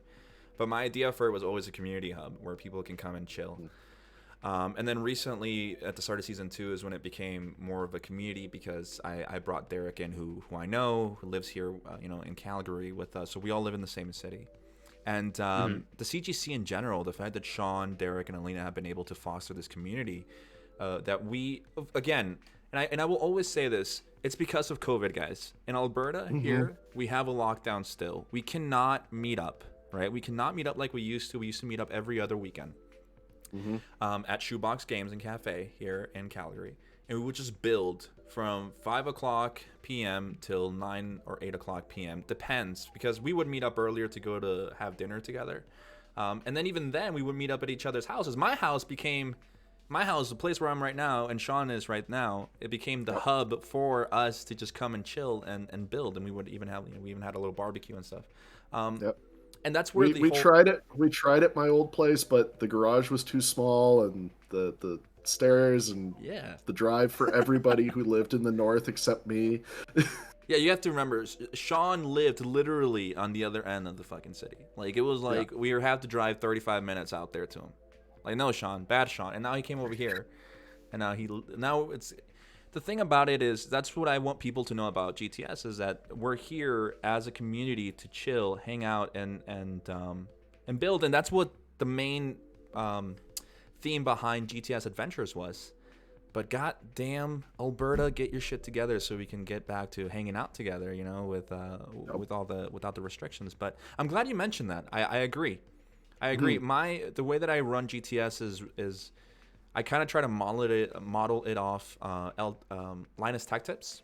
That's not Screw Attack or anything. For me, it's LTT. I've always been a big fan of the technology community here in YouTube. I used to watch, and I still watch, a lot of computer videos, cell phone videos, anything that has to do with, you know, software and hardware and whatever. And I always liked Linus's way of doing things. And I think his wife said one time, the only reason Linus has this company is so he could have friends. And I know my wife probably thinks the same thing because I'm a very social guy. And it's like just so I can hang out with my friends and talk about Gunpla. So again, before I keep talking, because I know people get tired of me talking, it's really awesome to have somebody like you say, you know what, that's what's needed in the community. And I 100%, I would rather watch people hang out than than just watch the same build over and over and over and over again. That's why I don't watch those videos a lot anymore. I'm glad you said that, but it's nice to have you here on YouTube. And the reason I say that is because you're a breath of fresh air. Not a lot of people do Gunpla skits. Not a lot of people do those kind of things. It's nice to sit down and laugh instead of just sitting down and watching somebody create this thing, you know? Yeah. That's definitely the difference. But with that said, we're going to go on to the next thing that we have, which is your 2021 room tour. So this is where we're basing this interview in, is mainly so you can show off your collection. Like I mentioned earlier, you're more of a collector than anything. And when we saw this video, Sean and I, we were like, holy God. You know, he has so many things. I told Sean, you're going to have fun with this guy because he likes a lot of the things that you like. Like there's some things in here that I don't even know about. So I'm just pressing play. I'm going to let it play in the background. But the question that I wanted to ask you, and that way I can shut up, is tell us about a normal day in your life of you going out to buy these things. Like how do you buy all of this? How does a normal day like that look like to you? Man, it depends on what I'm doing. So like if let's say a new kit just comes out, like a brand new kit, usually I wait until Saturday morning and then I'll go to my local Adeon or Yamada Denki store, which is like an electronics store. Go there and I'll just pick up my kit, and that's really it. I'll maybe get some Coco's curry or some other food, and I'll go home and have a good snack, eat some food, start building. But if it's like a hunt, the Gunpla hunter, he's been lost for a minute. I haven't heard anything from him. He's usually my go-to guy to get a lot of this Plamo, but he's not around. So I have to do all the dirty work myself. So I have to go out to Hiroshima, or I'm going to Yamaguchi City, and it's an actual hunt. You're crawling through every crevice of the city, every inch, to find that hidden gem. And I found the gems. I found them all. If you saw it on Discord, there was a time period where I was like Thanos, just collecting every single one, and then that was the age. Every new age kit that was like super rare, like the Farzia, I get it, bam. I'm about to get it. So, and that's what you're seeing now. I'm bending reality to my will by getting people into Gundam Age, because I collected all of them. I collected it all. God. But yeah, the hunt, it's fun. You just go out there. You have to kind of elbow some people. I stole one model kit from an old man because he's too slow, but he was looking at it. I saw him eyeballing it. I was like, "You old shit." You sleep, you I was lose. like, "You're not getting it." So I basically ran, grabbed it. I think it was like the high grade Adele Diva colors. It was in a glass shelf, so I was like, "It's mine." Damn. I'm trying to imagine this. You just beating, just pushing a guy like, get the fuck off, this is mine. This poor old guy. It's like probably his. It's funny how Japanese people work. Like they look at it for a long time. They have like an internal discussion and conflict in their body. I always want to think it's just like it's just natural for them to outweigh a lot of costs and benefits. I say let the wallet have its pain later, and you have your pleasure now.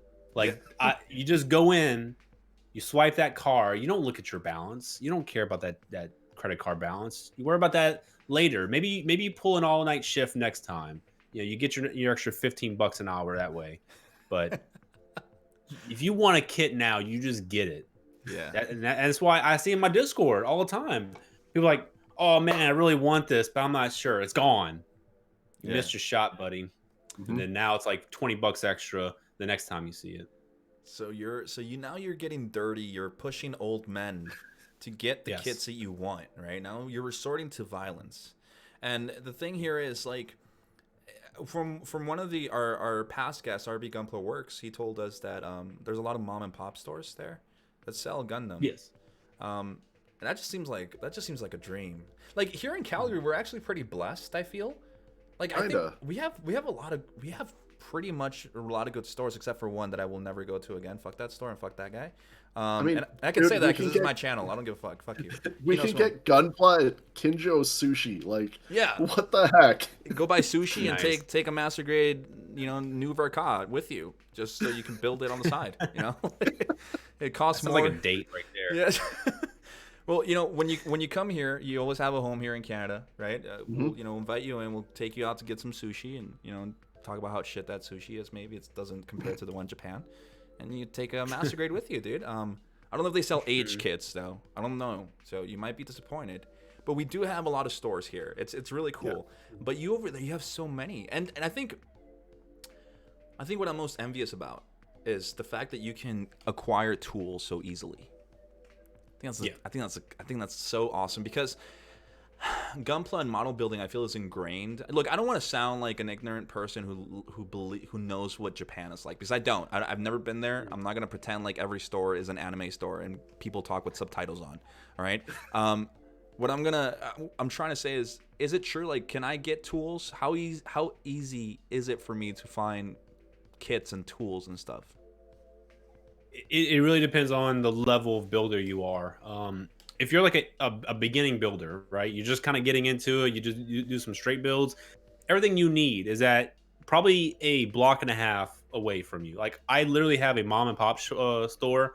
She sells everything that you need to get into the hobby: the nippers, the paints, the tools, sandpaper. She sells it, and all at retail. She doesn't do tax. She doesn't do market value. It's all exactly on what's the box or what it came out as, which is really good.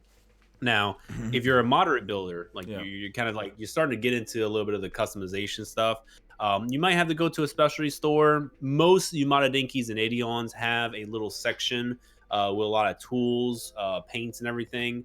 It just really depends on where you are located within Japan. But for the most part, if you need like God hand stuff, Yamada Dinky and Adion, the more like Walmarts of electronics, they'll have it. Wow. Just at Walmart, like God hands. Like, hey, what's up, man? It's basically like a Walmart, or I guess Best Buy would probably be a better comparison. That doesn't make it any better. That's awesome. It's like, hey, I'm going to Best Buy to buy a God hands. That's freaking sick, dude. Yeah, exactly. It's a good experience. Now, if you're an advanced builder, you have to go to the more specialty shops. There are some shops like Volks.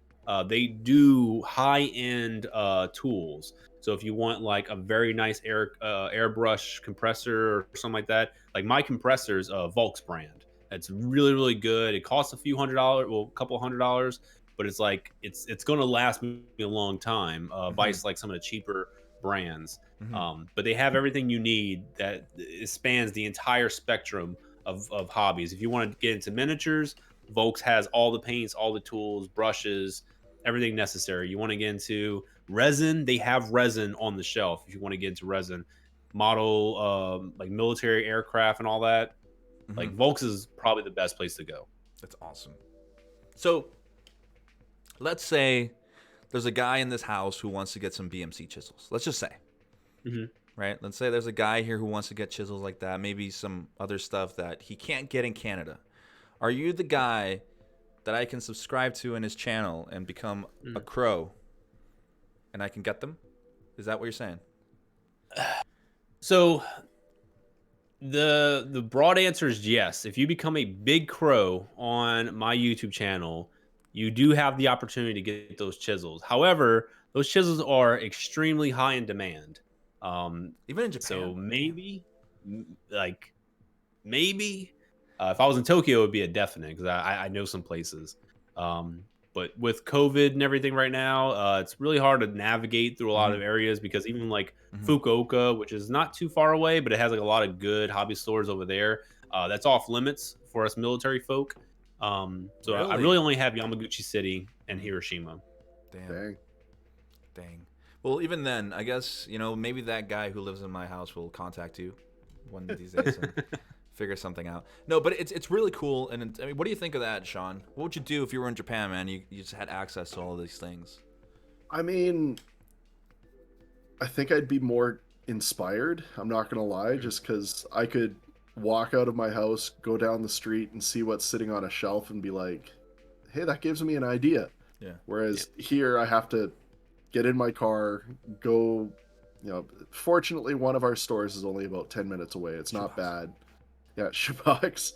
But yeah, it's not quite the same, I don't think, as just going into one of those shops and just standing there and looking at it for a few moments and just being like, I can do something with that. Yeah. Yeah. Mhm. Well, I want to take this moment real quick before I forget and people feel like I didn't pay attention to what they said. We have some questions for you for the guests. Mhm. So I'm gonna ask them out. I'm just gonna shoot them out like like a gun, and you're just gonna answer them. Is that okay? Is that cool? If it's forged, then don't even bother. All right, cool. So I'm already not gonna ask about any of the other stuff. All right. So we have the first one from Rain. He says, "All right, my question for Krow is, what prompted you to start being a middleman? Do you have any future plans for this business, and how much do I have to pay you to include feet pics in my next box?" Oh man. The feet pics is free, man. You just say when and where. I'll give it to you. I don't care. But getting into middleman business, it was just to help out people. I forgot when I started. I think I might have started in just last year. But I was already kind of doing it. I help a lot of my friends out, and even just some people I don't know if y'all know Win. He's over in Thailand. He was the 2017 GBWC winner. Mm-hmm. I forgot which year he won, but he reached out to me when I was here in 2018. He was like, "Hey man, I need a couple of kits," and I was like, "Just tell me, man." I was like, "I'm here for you." Mm-hmm. So I managed to get him one of them because he wanted the Hydra. I don't know if the Gundam Hydra from the Gundam unit side stories or whatever it was called. Yeah. I was like, that is a rare kit. This is before the re-release. I was like, baby girl, look, I don't know if I can get you that. But I was like, these other kits you want, I'll slide it your way. So I do that, and Jordan, I hook him up every chance I get. I mean, this was happening back in 2011, 2012. I would hook up a lot of people that I knew back in the States. They were like, "Hey, I need this one particular thing, or I need this transformer." I'm like, look, man, I'll hook you up, dude. I got you. I got you. I got you. All right. Well, I guess feet pics are free. I think that's the main takeaway from that question. Is just that. Yep. That's the main information that we need to take away from that. It's the most important one. The Mecha Zen is the next one. It says, question for the Birdman. Of all the majestic and beautiful birds in the world to choose from, why the crow to represent you? And give at least 5 crow facts. Oh shit. Facts with the K, okay? Not with the C, with the K. Facts. Damn. Okay, so I like the crow motif because crows is just one of the most intelligent birds. I think they're number 3 or something like that, or maybe might be number 4. They're definitely in the top 5 of most intelligent creatures. In which that's a fact. So that's one. All right. Also, I mean, they're really great pets. They're really smart birds. They kind of have a lot of self-care. They don't really need high maintenance from what I've seen. I just never had the opportunity to get a crow as a pet. That's another fact. Mm-hmm. The birds out here, the crows out here in Japan are assholes. Every single one of them. They are. I never could have fathomed my own brethren could be as much of a dick as they are out here. That's another fact. They eat wildlife. That's another fact, man. That's a good one, man. Last one, I'm gonna have to check myself. I don't think they're related to the raven, as a lot of people want to believe. I think they're not related to the ravens. Okay. I'm a check, but oh yeah, I mean, you're the crow master, dude. Yeah. But why? But why? Why to represent your channel? Why? Why the crow? Is it It's because of all smart, those man. facts? Is it because it eats wildlife? Yeah, and the wildlife is cold for ass. I Okay. mean, so I ate all of it. There you go, Mecha Zen. I hope you don't have a test in crows because you might fail tomorrow. All right, here we go. We got Orb Weaver. We got your man Orb here. Question: painted build of MG perfectability when? Never. All right. Next question. All right, next question. The ambassador, real-time Gunpla. Serious question. Jesus Christ. Do you ever find yourself getting burnt out on any aspect of the hobby, whether it be building, painting, the social side of it, etc.? If so, what do you do to recharge? Such a pretty good question. Yeah, it is. Man, what do I get burnt out of? It's really the videos, to be honest. There's a lot of times I'll sit and I have like a project on my desk right now. I'm doing the resin Metabots. I think it's like Sholin kit. Mm-hmm. You know, I never worked with resin before, and it's like I have to stop myself, you know, every once in a while because I'll get into it. I'm like, I gotta edit this video, or hey, I gotta start doing the filming for this video, or hey, I gotta build this age kit because I did dedicate myself to age this year, but I did want to build a Metabot kind of like on the side. So it does suck that YouTube does kind of get in the way. It's a good thing and bad thing because I'm getting the word out for a lot of these things that I'm building, and there's probably some misinformation that a lot of other people are putting out there on whatever medium that they're putting it out on. Like they'll say, "Hey, this kit is trash because it has this loose part or something like that." But it's like, Yeah. oh, that's just a user error. Yeah. So I can kind of clarify that on my channel, especially if I'm the first one. You know, if I could say like, "Hey, this kit is very solid. These are the ins and outs. These are the do's and don'ts." But the video, man, it's just so much. Like it's the building of the particular kit. It's the review process itself, which I've kind of condensed it, made it a little bit easier with the A and B roles now. And then it's the editing process. And then all in between that, I got a child, I got a wife, I have work, and being in the military is more than work. It's a whole lifestyle. So it's like, even I'm on vacation. I'm literally on vacation and I still get called up. I still get people asking questions and I'm like, they won't let me live. Yeah. So Damn. it's rough, but yeah, that's probably it. It's good, you know. It might be rough, but it's nice to see you here with all the spirit. Honestly, like I really am thankful that you came on, even right now, knowing that it's your days off and you're actually dedicating some time to us. It's awesome. So thank you for that again. But awesome question, the ambassador. Really good question. We have a question from.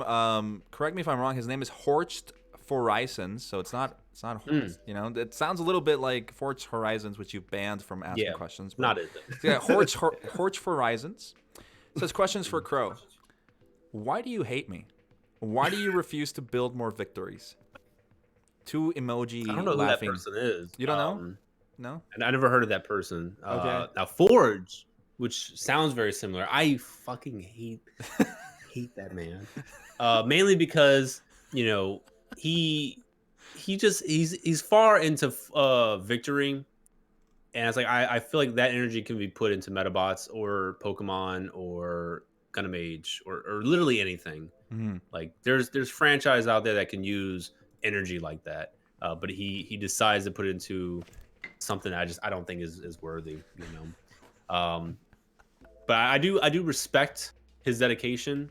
Of course. Now for victory, yeah, I gotta respect it, man. Yeah. Now for victory, I really just did not like the anime. I gave it 4 episodes and I was just not feeling it. I think the enemy mobile suits look really weird, very bug-like. I mean, I don't know. I like bugs. They're cool and all, but I don't know. The whole bug style MS is not my thing. And I know there's like a whole anime of mecha that they're like beetles, like beetle mecha. I'm not into it. All right. Well, there you go, Horst Horizons. Thank you for asking your question. Then we got our boy Old School Skill. He says, questions for the TheKrowSama. What is your Gunpla unpopular opinion in the following Gunpla subjects? So what's your unpopular opinion in the subject of building?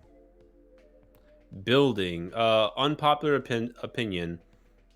Man, that's a really hard one, actually. It doesn't have to be a clean build. It doesn't have to be. It could be a nub-ridden build. It could be kind of like scarred up because you cut too deep with your hobby knife.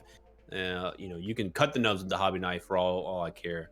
I think it's more or less the learning. If you learn from it, then it's fine. It doesn't matter what the end result was, as long as you're like, oh man, I'm not going to do that again next time. Then That's actually. I don't know if that's unpopular, but that's very profound and beautiful. Gave me a tear. All right, that's actually very nice. What is your unpopular opinion in painting? oh man, I'm probably gonna get some flack for this one. Probably. Just because you can doesn't mean you should. Okay. It's a good one. You don't I'm need just to gonna leave it at elaborate. That's good. That's good. I like that. It's simple, but people know who they're talking. You know who that goes to. You know. Yeah. And what is your unpopular opinion on posing? You know, have fun. I know, like, people get shit on for poses all the time. Even I get shit on for my poses. You know, if you feel like what you did was a good pose, it's a good pose. Like, you know, don't let people say like, oh, it's shit. Be open to constructive criticism. But if your pose is probably like objectively bad, who cares? Honestly, it's your model. That's actually very nice. It's yeah, I like that. All right, cool. Thank you, Old School, for that. Then we have Or Weaver again asking another question. Jesus Christ. He says, as someone currently living in Japan, you're living on Japan. You're not living in Japan. You're living on Japan. What's the one thing you'd recommend trying when they're visiting, outside of the usual shopping and tourist things? I'm assuming this person is probably going to be a Gunpla builder when they come over here, like they're into the franchise. Yeah. Don't buy standard shit. All right, if you're gonna go shopping, don't buy standard goddamn model kits. Buy something that's more exclusive, things that is very, very hard to find and expensive. Now, aside from all that, go to like shrines, temples, engulf yourself in the culture. That was the first thing I did when I got here. I went to every single like major place I could, and I walked as much as I could. Went to different temples. I had a couple of girlfriends at the time, so we would go to different places, and they would introduce me to locations. So if you can find like someone who is well diverse in the area, hook up with them and just have them navigate you wherever. Wow. But let the shopping stuff be like the last thing you do. Don't worry about that when you get out here if you're here to visit. Okay, so then basically have multiple girlfriends at the same time and hook up with them in order to have a better time in Japan. I learned everything I needed to through anime. Okay. I learned what a harem was. All right. I watched I watched Love Hina. So I was like, I need that when I come out here. Wow. I love this. This guy has to be one of my favorite episodes so far. Then we have Gorved Sunset, who says, Orb, you can ask him, shaking my head. We need to ask the real questions. Then he asked the final questions, which he literally just put in the chat 2 minutes ago. Final question. Who has a bigger problem, Krow? You or me? Who's asking? Gorbed Sunset. I don't even know who you are. Oh, this is some strong. I don't know who. I don't know. Gored Sunset. Yeah, Gorbed Sunset. I know the profile picture. It's it's a white profile picture with like an old. I don't know what this is. It's like this thing with like I don't know. It looks evil. What is this thing? It's Tanya. Tanya? That's his name? Tanya, you said Tanya. Tanya, yeah. On Twitch? On our GTS Discord, on GTS for questions on the Creator Zone. I'm just gonna go with the default. You have more issues. He says my disguise to work. He says he knows. I mean, he has a great disguise. I see this as a win. I'm scared. All right, well, that's enough creepy questions for the day. No, thank you guys for submitting your questions. Oh, just real quick, for people watching, if you haven't hit that follow button, please do. We have I think season 4 is probably not season 4. Season 3 is going to go on till May, and we have an awesome final guest for this season, which I can't tell you guys who it is yet, but our boy Krow knows already who it's going to be. So, but please do follow us. We have a show every Friday, till around mid-May. So, content. Anyway, we're gonna keep going on. I thank you for answering those questions in a really awesome way. We're gonna go on and we're gonna start talking about what we really want to talk about, which is basically everything that you have here. But we're gonna talk about your.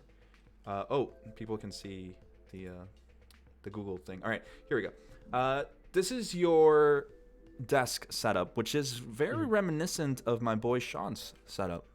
Kinda, yeah, actually, yeah. He's got the little corner desk thing going I on. mean, mine's not so little, but yeah. Yeah, he's got that little thing going on. So this is where the magic happens. Yeah, I mean, there's a lot of magic that happens, especially in that chair. So it's it's a spectacle, to be honest. Wow. So it's kind of dirty right now, just because I'm in the middle of building that Metabots kit, and I try not to like clean until I finish the project. Like once I'm completely done with the project, then I do a completely deep clean, like sanitizing. I'm going through. I'm doing some hard brushing. Okay. And then it's complete beautiful looking area. Yeah. And then I get back to the projects again. I think what has me worried is if this is when you start a kit. I don't know why you have to, like what's going on here. Like I love your chair because you're very comfortable when you sit on top of the manual right there, just chilling there. Is that a personal preference? So this is actually this is an ongoing thing me and my buddies talk about. So we had this discussion: how do you absorb as much nutrients and knowledge as possible? Where do you get that? And I told him through the anus. Wow. So I told him, I was like, it's a science. Look up the science. If you want to absorb alcohol in its pure base, you gotta bong it through the asshole. I mean, that's how you do it. Sean, can I'm you not a weigh in on doctor. this? I mean, I'm not a doctor. I've heard the same thing, but it's also a real quick way to kill yourself. Exactly. So like I mentioned, like, I have demons inside, and that's how you gotta drown them out. But you put that manual right underneath there, and it's like a suction. It's coming through. It's like a anti-gravity suction. I see. So I see. That's why I don't build with manuals no more. I just, you throw it underneath there, it's already in your mind. This eerily, I think the most scientific research that they've done through this is the South Park episode where they eat through the butt. I think it's great. It's science. It's science. I like that. It's very much science. But like I said, that's awesome. I'm glad. The thing about a personal space, as much as it does look nice, clean, all kidding aside, it's nice to know that you spend time here and it looks used, which is what it should be, right? It should be used. So awesome stuff there. Now we're gonna start talking about your collection. So I'm gonna let Sean take over this because I've talked way too long. Damn! And I know that he knows a little bit more about all these things here. The only thing I can recognize here is the Transformers that you have everywhere. But I'm gonna let him go ahead and talk about this a little bit more. Yeah, well, I mean, so we're sitting on this picture here of it's kind of just an assortment of stuff. I do see quite a bit of Mazinger era kit stuff, which, I mean, I've just started getting into Mazinger and I absolutely love it. I mean, you've got the Frame Arms Gal Gaigar kit girl, which I actually have and am slowly working on. But like, yeah, there's just some really cool stuff here. Just this assortment. Yeah. So I love all things like mecha or anything that's like robot oriented. But like the biggest thing in this collection is going to be the Mega Man stuff, because I've been a fan of Mega Man definitely way before Gundam came into my life. Because I think I started on the Game Boy. I think I played like Mega Man 2 or Mega Man 3 on the Game Boy, and then I got into Mega Man X on the Super Nintendo. So I love Mega Man. I haven't really got into as much of the merch as I wanted to. But yeah, Mega Man is fantastic.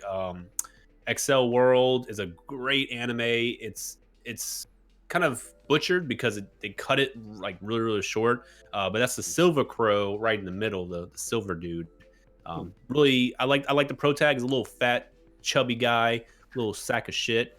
But it's really cool to have a character that's like that. You know, you all your male protagonists are like 14-year-old jacked Arnold Schwarzenegger dudes. That doesn't make any sense, but that's the artist. Nice. I think my favorite piece here is the Mazingas. Mm-hmm. My mom is in the chat right now, so let me just say something in Spanish. Mujer, yo sé que estás ahí. Te estoy viendo, estoy leyendo lo que estás escribiendo. Gracias por ver nuestro programa un rato.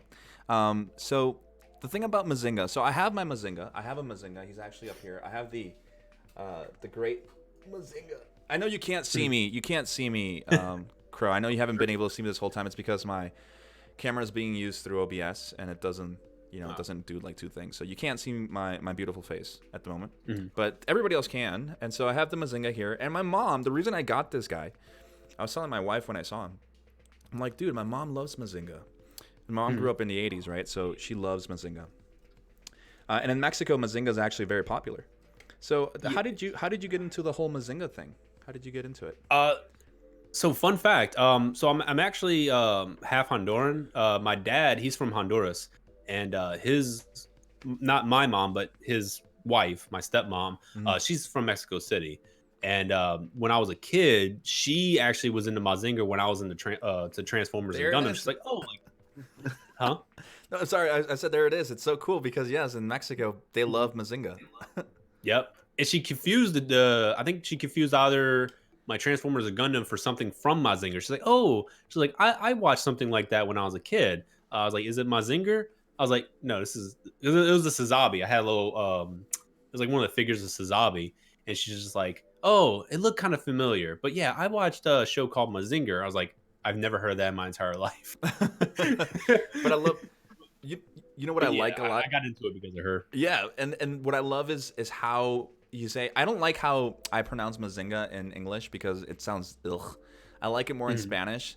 They say Mazinger Z, and it's like, damn, Yeah, it sounds so much better, like Mazinger Z. And whenever I remember showing my mom a picture of the, when I bought it, before I bought it, I sent her a picture of the box sitting there on the shelf at the store. And she just sends me Mazinger Z, oh my god. And I was like, yeah, there it is, So it's really cool to see that connection. I didn't know you were from Honduras, man. That's pretty cool. Do you speak Spanish? Well, I'm not from Honduras. Oh, well, I know, but my dad. You're Yeah. You know what I mean. Do you know a little bit of Spanish, or is it more Japanese on your side? Nope. My dad went for a pack of cigarettes, and it took a while to see him. Oh god damn, dude! Okay, I'm so sorry. I feel retarded. Anyway, no, it's alright. He came back. He came back after a while. He didn't stay, but he came back for a little bit. That's okay. My dad went for a pack of cigarettes a couple years ago, and he still hasn't come back. So it's all good. Don't worry about it. All right. So the next one we have is so this is Sean. You were telling me that today is the 25th anniversary of Pokemon. Yeah, sure is. And there was some pretty decent announcements that came out today too. We got the remakes of Diamond and Pearl were announced, as well as, I don't know if they say it's a prequel, but I don't know if it's gonna actually be prequel fully, but it's like an open world Pokemon game, kind of like Breath of the Wild by the looks of things. Yeah. And then Pokemon Snap. We're getting another Pokemon Snap after years and years of yelling at Nintendo and beating our heads against a wall. So what is your favorite piece in this in here? Oh, the figures. Yeah, which one? I would say the Mega Blaziken, to be honest. It's a really good figure. Yeah, like especially when you get on a stand. I haven't posed it in a long time. I just kind of like left it there, but getting in some good aerial like high kick poses or blaze kick poses, it's really sweet. But the Shoto, the little ones like the Garchomp and the Scizor and all that, those are really, really good candy toy figures. I've really been loving those. Nice. And these again, a really nice Pokemon collection. I really like the little Mew up front. He's so cute. Oh, is Mew a girl, right? Or is it asexual? It's genderless. Yeah. No gender. Yeah. No gender. Whatever. Mew's super cute. Reminds me a little bit of Luthien. But anyway, so okay, so you love Pokemon. Would you say you like Pokemon Yes. more than Digimon, or Digimon more than Yes. Pokemon? I love Pokemon more than anything. Nice. Nice. Sorry, I think Sean needs to go. I think Sean just is about to nope out. No, I mean, I love Digimon, but I love Pokemon just as much. I like them both equally for different reasons. So it's kind of like my preference of favorite Gundam series. My favorites are 00 and Build Fighters, but they're two very different things. Well, the next one we have what is obviously very popular nowadays, which is Attack on Titan, which is the first thing that I saw, which was Mikasa and Eren. Those are some expensive figures, aren't they? Correct me if I'm wrong. Not when I bought them. I bought them when they first dropped for like pennies to $1. Now, oh my god. Yeah, now they're Like, I don't expensive want as to shit. sell 'em. Yeah. Yeah. I just sold. I had what's the captain's name? I forgot that dude. Levi. Yeah, Levi. I had the SH figure arts of him. I think I sold that one for like $80. Like I was like, oh, I got a good deal. I could have sold it for way more. Yeah. I could have sold it for so much more. Yeah. I found the Nindroid as well, but my friend, how I did to the old man, my friend did to me, and he basically elbowed me in my nuts and took the Nindroid Levi that was selling for I think $40 or something like that. And he's gonna flip it for I think like $100 and some. Bastard. So much money being made out of those things. Mm-hmm. Do you like He's a scalper. Oh, is he? What was that? I hate scalpers right now. Like I hate them. Yeah. All right, because the PC that I built, with my beautiful wife, was she gifted me a PC, in the beginning of December. So for like Christmas, like an early Christmas present, we were able to get some parts way before the whole drought happened again of nothing. And so when I got the PC, I'm like, hey honey, like I'm playing The Witcher 3. I downloaded some mods to make it really pretty and shit. And I'm like, hey, sit down and experience the 60 FPS glory, right, of just smooth gameplay.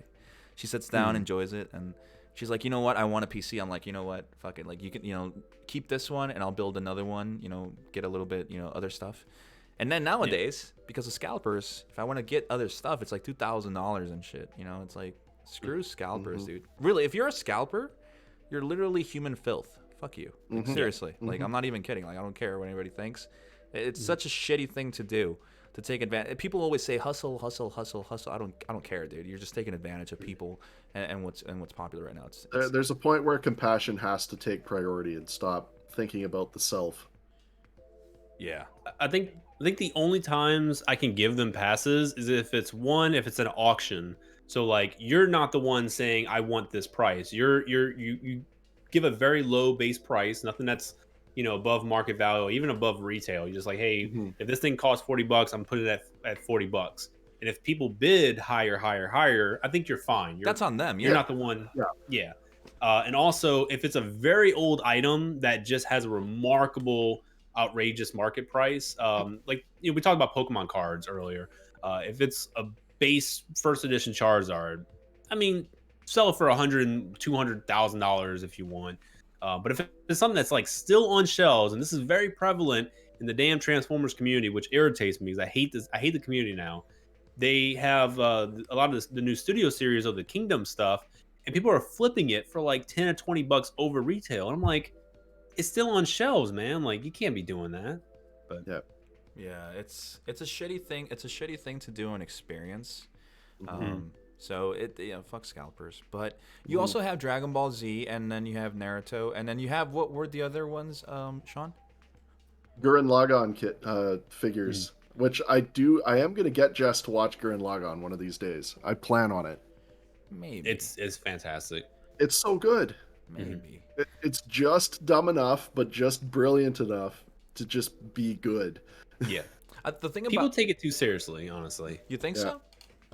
Yeah, I've seen a lot of people like talk about it, and they'll like have these hot takes about like how it's supposed to be more of a serious, or they'll pick nitpick the really goofy spots, and I'm like, the whole thing is supposed to be just goofy. You sit back, you have fun, and you can still like have a really good storyline, good characters, and still just be fun. But people want to like take it to the serious like realm. I'm like, no, just let it be. It's a goofy show. It's kind of like Kill la Kill, and now people are Yeah. starting to bring up Kill la Kill as this controversial anime, and I'm like, please stop. Stop. Trigger. Get some help. Yeah.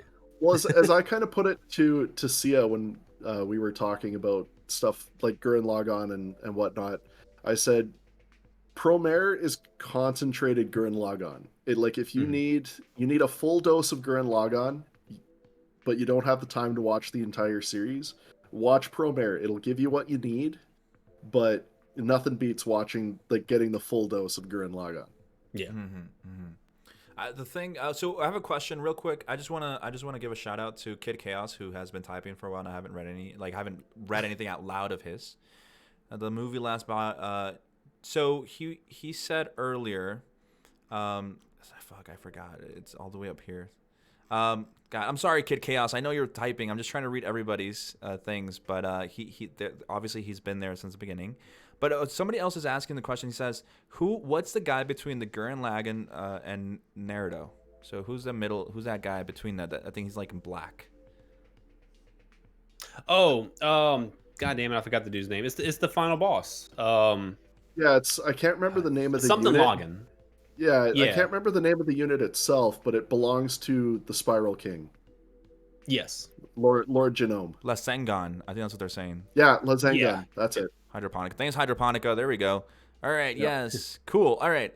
Well, yeah. The thing about me with anime is I'm not a huge anime fan. A lot of people seem to confuse with the fact that I love Gundam and Gunpla and all that stuff as I'm a super huge anime fan. I really don't. I don't care for anime as much as other people do in the hobby. There are series that I watch. For Attack on Titan is one of them. My favorite animes are Cowboy Bebop, Rurouni Kenshin, Eva, and that's it. And then I've obviously seen Dragon Ball Z, and yeah, I've never seen all of Naruto, and I don't care to watch it. It's always been kind of boring for me. But seeing all these animes, there's so many to watch, but there's such little time for me to. I mean, I say little time when I have all the time in the world to watch anime myself, but it just doesn't capture my attention like other. I just don't get it. People. One of the animes that I hate right now is JoJo's. I've been hating it since it existed because of the fan base. Just like you don't like sometimes like Ava or some things because of fan bases. Just people try to bring it out as if it's like the best thing in the world. I'm sorry, Krow. If you hate me now, it's okay, man. I'm sorry. It's happened in the Discord chat. He just walks out. He's like, fuck this. But I mean, I'll definitely give it a shot. Except JoJo's. I'm not watching JoJo's, guy. Kid Cast. JoJo is fire, but the fans are toxic. It's the same thing like for Rick and Morty. Rick and Morty is an awesome show. Oh yeah. But the fan base is toxic, dude. It's the same thing for JoJo's. I hate people. I honestly really get annoyed with people doing the whole JoJo pose and stuff. It's like come on, man. Yes. Okay. Yeah. If it's like a Gundam pose that's JoJo reference, I hate it. Thank you. I want to fucking throw my computer out the window. Exactly. It's like why? But anyway, before people start, what's up? As I said to Jess, I think it was about a month ago, we were talking about JoJo, and I said honestly, I only really like the first 2 seasons. I like Jonathan and I like Joseph. I couldn't get into Jotaro, and I haven't watched past that. So, but I liked that kind of taking place in, Victorian London and like the past stuff. Yeah, that was fun. That was fun. But when they got into the stands and the show basically just relies on the stands going forward, I'm like, Nier is cool. I just something about it didn't mesh with me. Yeah. There's some weird. We have on the chat, Forge Horizons says, oh, by the way, that Gord guy was Forge Horizons. He said my disguise worked. So that's him. Bastard. God, he played us, dude. He played us. He says the Victory Gundam, G-Reiko, and Macross fan bases are great and non-toxic. And then somebody said fan bases. Yes, they don't exist. Forge, you are the fan base. And then Jake. He only got like 2. He got 2 new people into Macross last year. And he's gloating. He's gloating so much. Oh, look at me, my 3 fan base. Then he says, Jake Rowe says fan bases are trash except for Gundam Age. And then Forge Horizon said Gundam Age is trash. Yes. So This was going down in the chat. Just letting you know real quick. I'm just gonna mute him later. All right. So speaking of Macross, you have some Macross figures right here on the next one, right? These are some pretty cool. Yeah, so that's the YF-19. It's from Macross Plus. It's a 4-part OVA. It's really the only thing of Macross I really enjoy, and honestly, one of the few things I've actually watched of Macross. I've seen Robotech.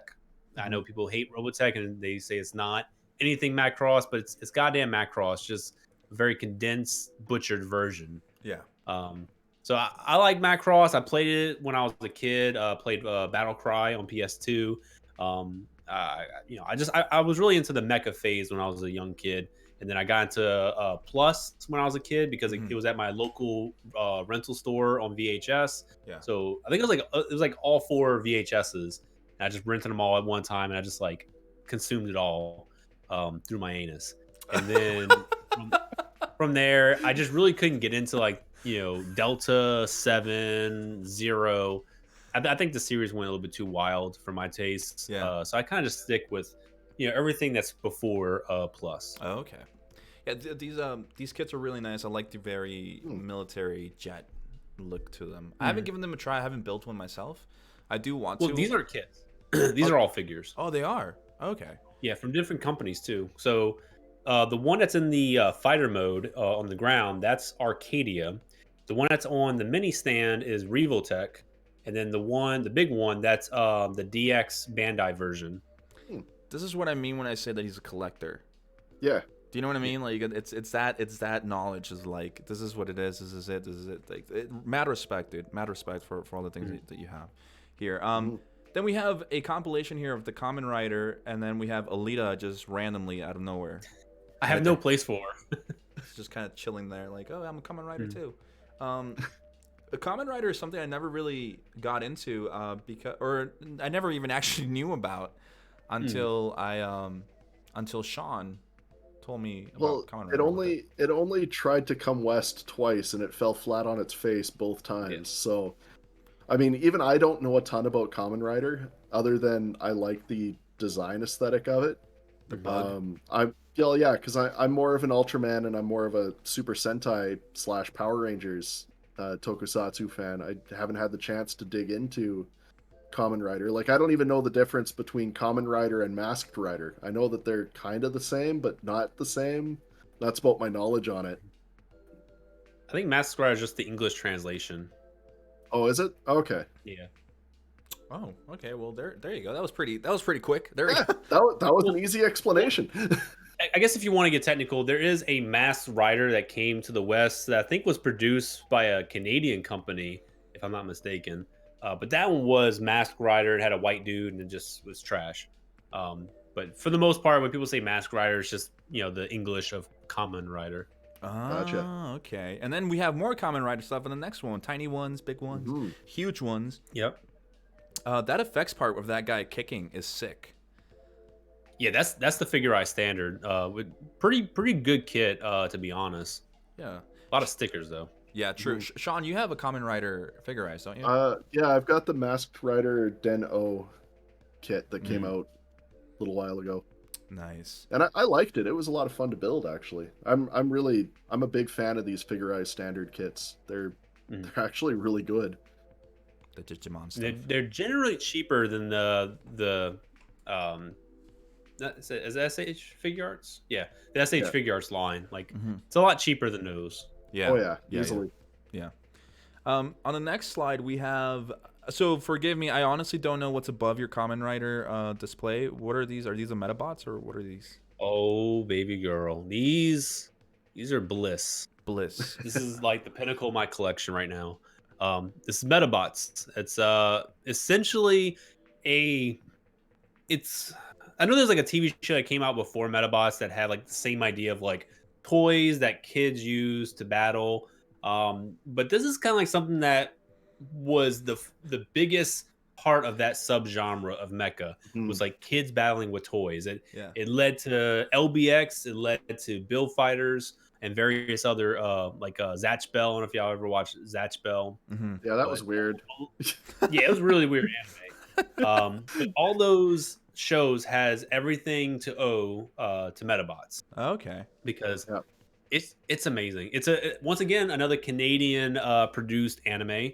Well, not anime, but voice actors. Yeah. So the production team did really good with that. A lot of the voice actors are fantastic and are native to Canada. But Mr. show is dying. Referee. Mr. Referee. Yes, Mr. Referee. That's my favorite character right there. Just comes out of nowhere, man. But the franchise is dying, guys. I need someone to play in Arms of an Angel. That's what I was about to say. The way you said it was like a commercial. Someone cue Sarah McLachlan. We need her right now. We need the copyright strike. Come on, let's do it. It's like, people, we have a dire situation. For only 5 cents a day. Yeah. Sent directly into my PayPal. I would love to see Metabots come west again, because I mean the games never they released 3 games in North America, something like that. No, four. I mean, like it's such a cool. I mean, I loved the show as a kid. Like I have it saved in my YouTube as a playlist, so if I feel like going back and watching it, I can. Yeah. But yeah, it didn't take off here as much as YTV tried to push it like crazy up here in Canada. And it's sad because it actually is a cool project or product and everything. It's robot Pokemon too. The games like they're really good. Just didn't make it. Yeah, if you do play a lot of the older games on like the Game Boy Color, a lot of the sprites and just like design is basically taken directly from Pokemon. I don't even know how they got away with that. Yeah, but I'm like, this is goddamn Pokemon just with Metabots. Yeah. Over here we have, I think it's Kid Chaos who said Metabots, and then Forge Horizon said #cancel Krow, and then time to battle Robo Battle till you drop. People who things like that. Apparently Forge Horizons hates Metabots. I think you called your Metabot. He hates fun. He hates enjoyment. He's a miserable bastard. You called a Metabot your my baby girl. You know what else is Canadian? G Savior. You know it's Canadian because it has a U. I was about to say that. That's what Kid Chaos said. So there's a level of truth to that. Yeah. Orb says Forge is old. Don't mind him. Grandpa. But okay, so yeah, Metabots. I like the designs are really cool, but what I really like is on the right. Yeah, that's some sexy collection you got going on there, man. You got big ass Ava. It's a Unit 1 up there. You have all the Avas down there. It is awesome, dude. This is what you acquired last year, you said, right? Yes. Wow. What's the big head all the way on top? What's the story with that guy? I can grab it. There's actually a little funny story with it. So this is actually a Universal Studios popcorn bucket. I don't have the batteries in there, but the LEDs in the eyes light up, so you get like a LED illuminated eyes. Mouth opens, does absolutely nothing for whatever reason. You get straps, so you can pull these side pieces off, and you can put like straps so you can hang it around your neck. So whenever I go see Evangelion 3.33 plus 1.1 Twice Upon a Time, I'm going to bring this with me, and I'm going to eat popcorn out of it. But on the top, I think it's right here or right here. Yeah, is where your popcorn goes. That's so sick, dude. That's fantastic. Yep. This is one of 3 that they have. They have this one, Ava 02, which looks fantastic, and then there's the Mecha Godzilla that has Ava 1 colors. So I'm still in the hunt for those 2. But my friend, he's the one that got me this because he found it for I think like $44. Yeah, and it goes for a hell of a lot more online. I'm sure. But he was out. Yeah, he was out and about just chilling. Found it, he's like, "Hey, do you want it?" I'm like, "Sure." And we got into an argument because he said, "Oh, it's like, can you give me that $44 for the Ava head?" I was like, "Oh, I thought it was $30," and I was just fucking around with him. He's like, "What the hell you mean?" I was like, "Man, I know you doing that finder's fee on me to try and get some money, you scalper." And he's like, he's actually still pissed about it. He brings it up all the time. I'm like, Get out your feelings. The fact that this is even a 1-year collection is so sick, man. Kid Chaos is asking. I don't know if this is a question. It says Mecha Godzilla or Kiru. Kiryu. Yeah. Yeah. So is he asking which one do you prefer, or? Oh, you're talking think about which it's one is the popcorn bucket? Oh yeah, I think maybe that's what he's asking. Yeah, in the I want to context say of it's Kiryu. I haven't. I think I looked at it once in a glance. It's definitely not. It's definitely not Mechagodzilla from the original Showa era. I think it's Tokyo SOS. So it should be Kiryu. it. Mm. I'd assume it was probably that because I know there was a model kit that they released that was Mhm. Ava colored of Kiryu. Yeah. Mm-hmm.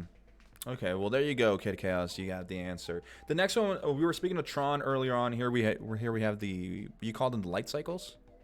Yes. There we go. This is the one we were talking about. So what you acquired this guy? It's really nice looking actually. Who made it? Hot Toys. So I just got into Hot Toys. My friend, he just got into Hot Toys last year, and he's been convincing me to get into it. He's like, "Oh, get this Iron Man." I'm like, "Dude, I don't give a shit about Iron Man." He's like, "Yeah, but you got to get Iron Man." And I'm like, "I'll get something else." So I've been on the hunt, and I save a lot of the Hot Toys on my alerts in Mandarake. And this one popped up for Flynn, and I was just like, it was like $300. I think it goes for about $800. So I'm like, I gotta get it. What? Yeah, it's pretty insane to be honest. Holy But like the suit and the bike and everything lights up. Oh wow. Okay, so yeah, wow. Okay, very nice. Oh, and who's the guy next to him? Who's this guy? Is this? Well, that's Sora. That's my boy. Is this from Kingdom Hearts? Okay, I was about to say. I love Kingdom Hearts. Mm. If Kingdom Hearts had a penis, I would suck it. Like, Okay. I would do anything for Kingdom Hearts. Holy shit! My Would you give favorite. up your love for H Gundam for Kingdom Hearts? No, you actually too much. There you go. I mean, you said anything, man. I have to ask. I mean, there's limits though. I mean, come on. Okay, I mean, Like a Cain and Abel right here. All right, and then we go on to the next one. I think this is where we finally have the Imperial Dramon up there, along with some with the Mecha. No, what is this? The Mega. Metal Garurumon. Metal Garurumon. Yeah, I'm just butchering things. I'm gonna shut up. I'm gonna let Sean talk about this. Well, I mean, what do you think of the Digimon kits that are coming out right now? With the exception of Omegamon, because we know he's an antiquated piece of junk. Yeah. So I do have the Figure Standard Omegamon from like back in the day, like the 2007 kit. It broke, the horns broke, so I just kind of like, I don't have it on the shelf. I did buy a new one though, because I'm gonna paint it. But my thoughts on the Figure Standard Digimon kits, they're really good for what they are. I do think they're a little bit too hollow for the bulkier ones. Like Metal Garurumon's fine. I actually have no issues with him. Maybe articulation could be better. But I know for like War Greymon and for the new Imperial Dramon, they need something that can weigh them down a little bit more, because they do have a lot of back heavy or just a lot of heavy armaments that limits their posability. That was the one thing I pointed out in our review, is that the waist joint on Imperial Dramon is not great for him unless he's on an action base. It's the only way you can really get anything out of him. Yeah, that's why I was like, I wasn't in a hurry to get the Figure Standard, because I have the D arts right there. And the D arts to me is fine. But I'm like, you know what? I still got it, because I do want it put in dragon mode. So I'll paint it up eventually and set it up with my Digimon collection. But whenever they release more Digimon stuff, like we got Machine Dramon, I think, coming out next month. Yeah, like March or April, copping it. And then we have Dukemon, which I'm super excited for, because it's now we're getting to, you know, the next season of stuff. Yeah, so I'm pretty stoked. What do you hope to actually see come out down the line in the, like, a reasonable expectation or just a personal wish? I mean, hit me with both. I think Magnadramon, the golden one from O2, he has, you know, freaking the giant armor, shoulders. Golden egg. Yeah, like that I think can come out. I feel it's one of the most important like evolutions within that series. It's just a really good looking Digimon altogether. Mm-hmm. Now, the one I would love to see that I know is never going to happen is Flame-Dramon. I don't think they're going to do a Flame-Dramon. Not in the style of the Figure Eye standard that we see. I have to agree on that. Yeah, I don't think Flame Dramon is doable, but oh yeah, Magnamon's going to be easy. I mean, I would expect most of the Royal Knights they've got kind of on their radar to hit up. I mean, we've got Omegamon, we've got Dukemon / Gallantmon coming out. Mm-hmm. Imperial Dramon's a pseudo Royal Knight because Paladin mode is what formed the Royal Knights. Yeah. But I mean, and yeah, Magnamon. Yeah, I tend to agree. I mean, I'd like to see them hit some stuff out of Frontier and Savers as well, just because. I mean, I have a huge soft spot for Savers, as much as people kind of don't like Savers all that much. Mm-hmm. But I like that Marcus punches things in the face to make his Agumon Digivolve. There's something about that I just love. I know nothing of what you guys are talking about. No, I know you don't. Now, I could say after Tamers, I probably just I really wasn't as into it. I never caught up with the anime. I know the Digimon based on the games. I still played like the Digimon World Series when it was coming out. I did play a little bit of the DS games, like the World Tournament ones. Dusk and Dawn, I played those two and beat them. But yeah, as I got the animes after Tamers, I just kind of fizzled out. Tamers is peak anyways. I mean, you can't. It is good. I like Renmon and all that. Tamers is like on the pedestal right at the top, and then you kind of got everything else coming down from there. Yeah. All right, so we have Kid Chaos who's asking. Well, he says I want a Chaos Gallantmon or Billzamon. Billzamon could be next, because if we are looking at the releases, they're all the D arts. Like every one except for Machine Dramon, but the other ones are all D arts variants. And then he says, "Did you play Cyber Sleuth?" Yes, I enjoyed it. There you go. All right. Well, with that said, we're gonna go on to the other one, which is the girl. I don't know what these are called. These are the Kotobukiya kits, right? Yeah, they're different. So you have the LBCS, the Achilles, all the way at the end, with the lance and the shield. She's kind of like from a video game from level 5 that's based on the LBX series. So it's like girls of those toys. And some of them just like mixed up. Like you have the Asuna from Bandai, the Figure Eye standard. You got some Megami devices. You have some of the Konami ones in the back. I forgot the name of those. It was like the original like Frame Arms girls. Then you got some Frame Arms girls. You got some Alpha Max right there with the Dragoness. Yeah. I like the rifle on the front one with the red. That's a nice looking rifle. That was my only painted Frame Arms girl. I forgot what I call it. It was like Frame Arms Girl Scarlet or something like that. But I like the look of like a giant weapon with a tiny body. Like I don't know, that whole kind of silhouette looks really good. Yeah, it looks nice. It looks nice. Definitely something that I've never really. I think the only girl like this that I've ever wanted to have is the Ludens from Konami. Not Konami. Sorry. Wow, that's I should be I should be killed for saying that. Ludens from Hideo Kojima, right, from Death Stranding. Oh yeah. That's the only one that I've ever really thought about it getting. But these are cool. I like the artistic look of them and the shape. Like it's just the detail that they have on the armor and the weapons and stuff that looks really nice. And then next we have something that I know a little bit about, which is Yu-Gi-Oh, of course. Of course, finally I can talk about something I know. The blue. There you go. We have the Blue Eyes White Dragon right there. Gorgeous. You have Kaiba right there. You have Magician Girl, okay, and then you have Dark Magician all the way in the back. You have Yugi.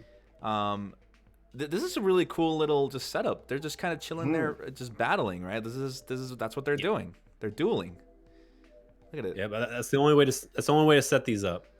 Yeah, and I love Yugi's pose on the next image. He's just doing the iconic. I can't do it because if I do, it's gonna be cringe, but it looks pretty cool. I was telling my my best friend from Texas, who's been my best friend since we were 8 years old. We used to, get on the bus in Texas when we went to school, and just trade Yu-Gi-Oh cards, And I had the thing for the wrist. I forgot what it's called, the dual disc or whatever. Yeah, dual disc. And it was like, and when you had that back in the day, you're a badass. You're a badass, bro. Like you made a name for yourself. You're like, oh, that guy has a dual disc. And like, holy shit, like fuck, like. And as the kids nowadays would say, leave some pussy for the rest of us. That's how it really was, The dual disc. You were the cool guy. So this is an awesome little collection. I don't know what I know what happened to my Yu-Gi-Oh cards after they fell out of popularity. I put them up on a little board and then I just hung them. And then some bad stuff happened with my, family-wise, and we lost the house and everything inside of the house. So all my Yu-Gi-Oh cards were lost with that. So that's a sad note there. But I just love seeing that Yu-Gi-Oh still holds in some way the trading card game, which is really the only trading card game that I ever really cared about when it came to anything like that. So really cool, really cool. Which one out of these is your favorite one? Like the models, like the figures? Yeah. I'm not okay. I'm gonna be honest with you guys. So these are all from the Revoltech line. I think the Dark Magician Girl was SH Figuarts, or no, Figma. I think that's the Figma Dark Magician Girl. They're pretty bad. They could do some really good dynamic poses, which is kind of like what the series does in a lot of instances. But like the Blue Eyes, for example. I think it retailed for like $70, and I had to get it for $100. And it's not even going for $100. It's going for like almost $150, $170 on eBay. Holy shit! This one right here. Yeah, and that's the alternative Blue Eyes Alternative Dragon. Yeah, it's not. Wow. So it's like these are some really overpriced figures, and I don't think they're worth how much they're going in the aftermarket. If you can get them from retail, definitely pick them up for whatever the retail values are. Yeah. But they're fine. I mean, they're really cool, but it's not something I pick up and play with. I honestly haven't touched them since I put them on that shelf. Well, goodbye, Yu-Gi-Oh. We're gonna go on to what I told you I was gonna steal from you, which is you then, and I quote, "them my babies." No, them be my babies. You said. These are the Xenomorphs from, of course, Alien, and these are some. I love the design of the Xenomorph. It's so iconic. And how did you get your hands on these, and why are these your babies? So these are actually from the Colonial Marines. These are the, what's that line called?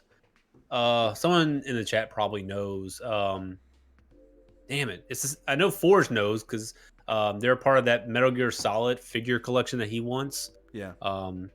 But yeah, so they're I found them over at an anime convention over in New Orleans called MechaCon, and I am a huge Aliens fan, but I just never had any merch at the time, so I picked those up. I think they were like $70 each, like super expensive, but well worth it. I mean, they're fantastic figures. These look like the traditional comic book style figurines that you would get at comic book conventions, like the Spawn ones from McFarlane and all that stuff. Like the NECA. Yeah, like it's just they look really nice. And even speaking of Alien, and we were speaking of like things that had a certain influence in pop culture. Xenomorphs and aliens in general are one of the most influential ones. Right? Definitely. Alien Isolation, did you play it? Yes, I never beat it because I got very angry. Yes. The androids are a sack of shit. Yes. They're cheap. I hated them. The fucking Xenomorph is smarter than I will ever be. Piece of shit, literally hunting you all the time.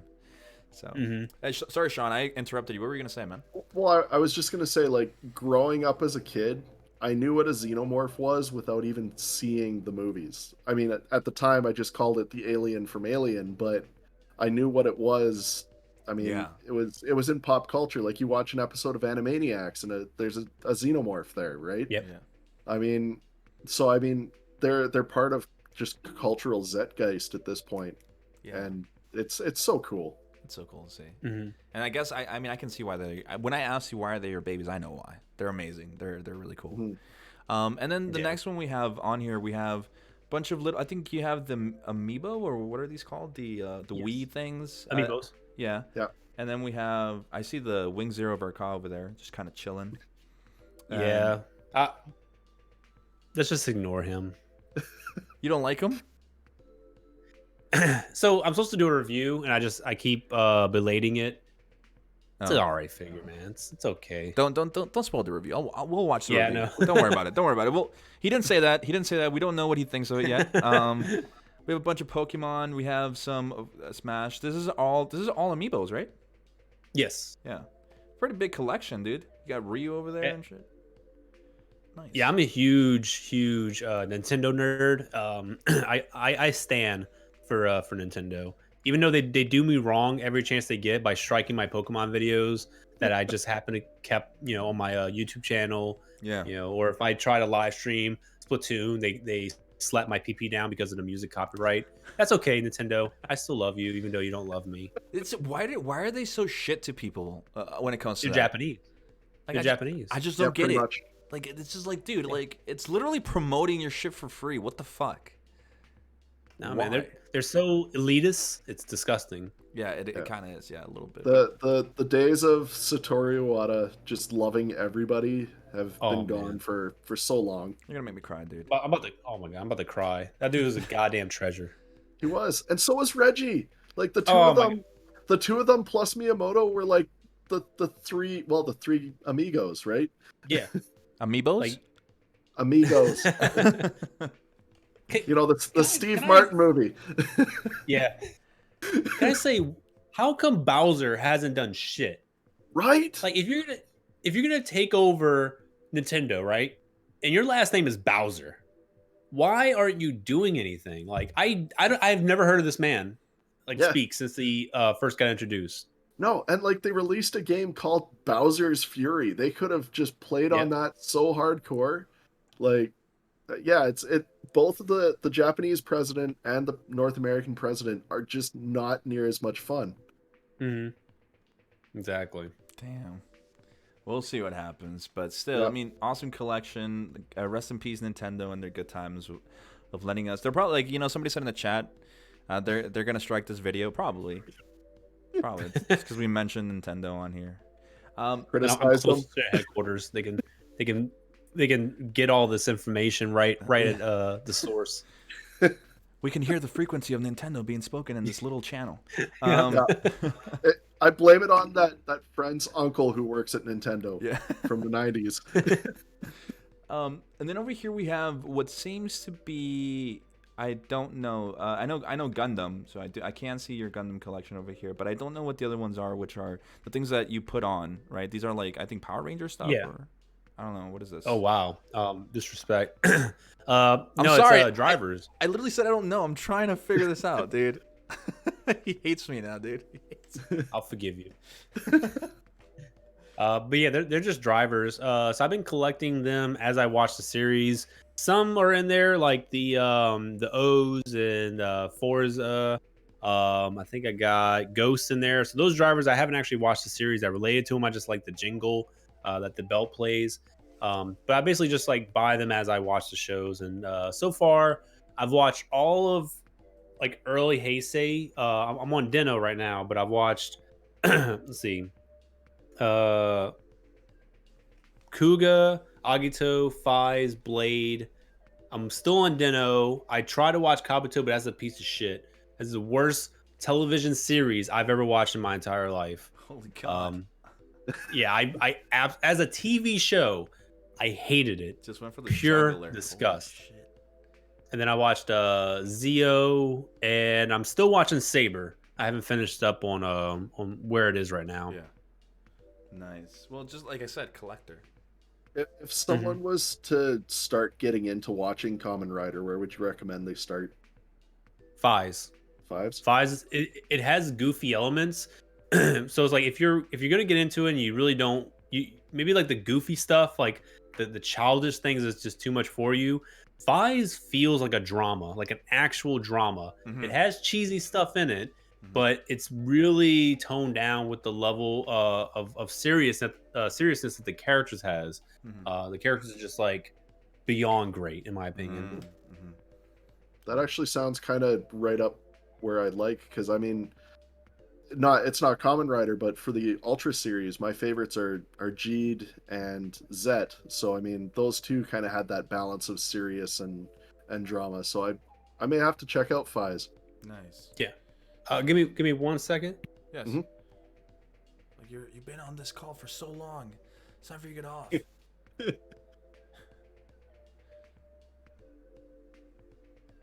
It's okay. It's okay, guys. He'll be back.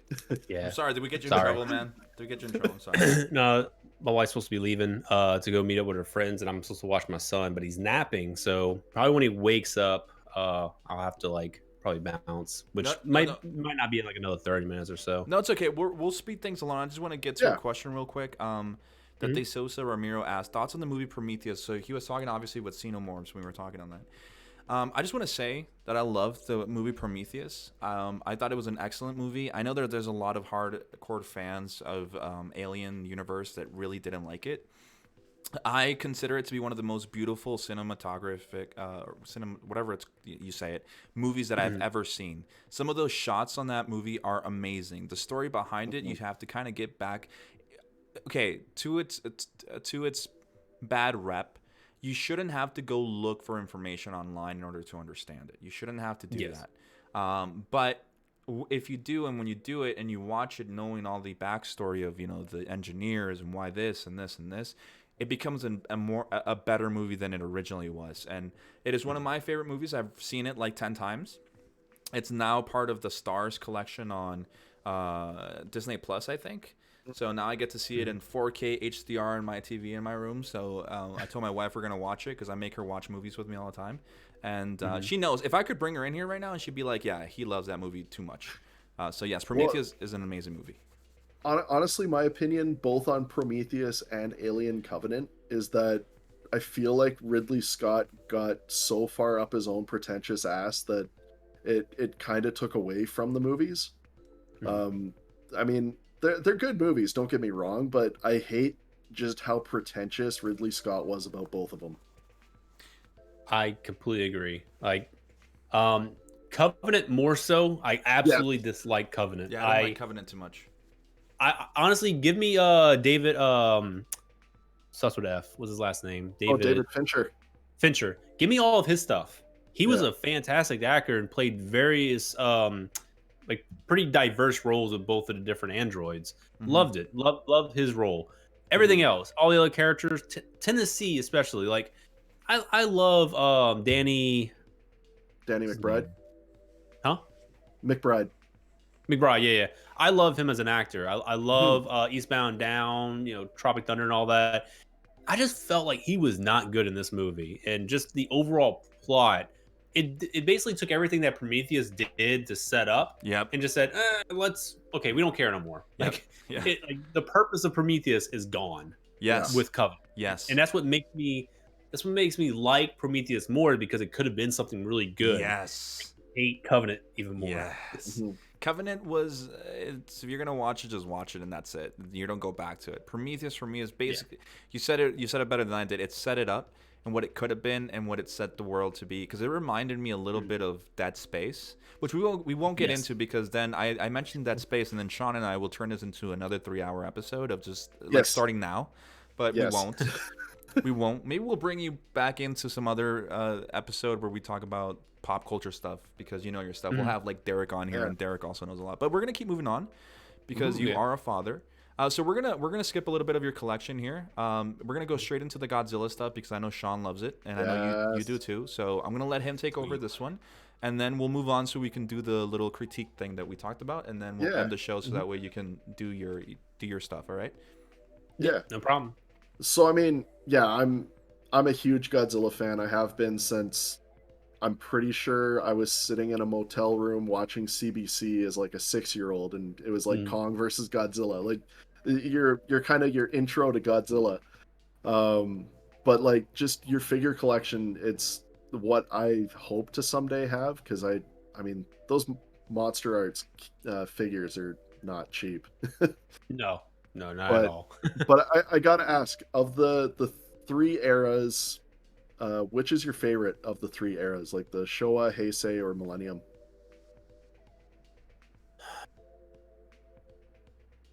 I would have to. Well, so where are you putting Shin? Because I always put Well, Shin.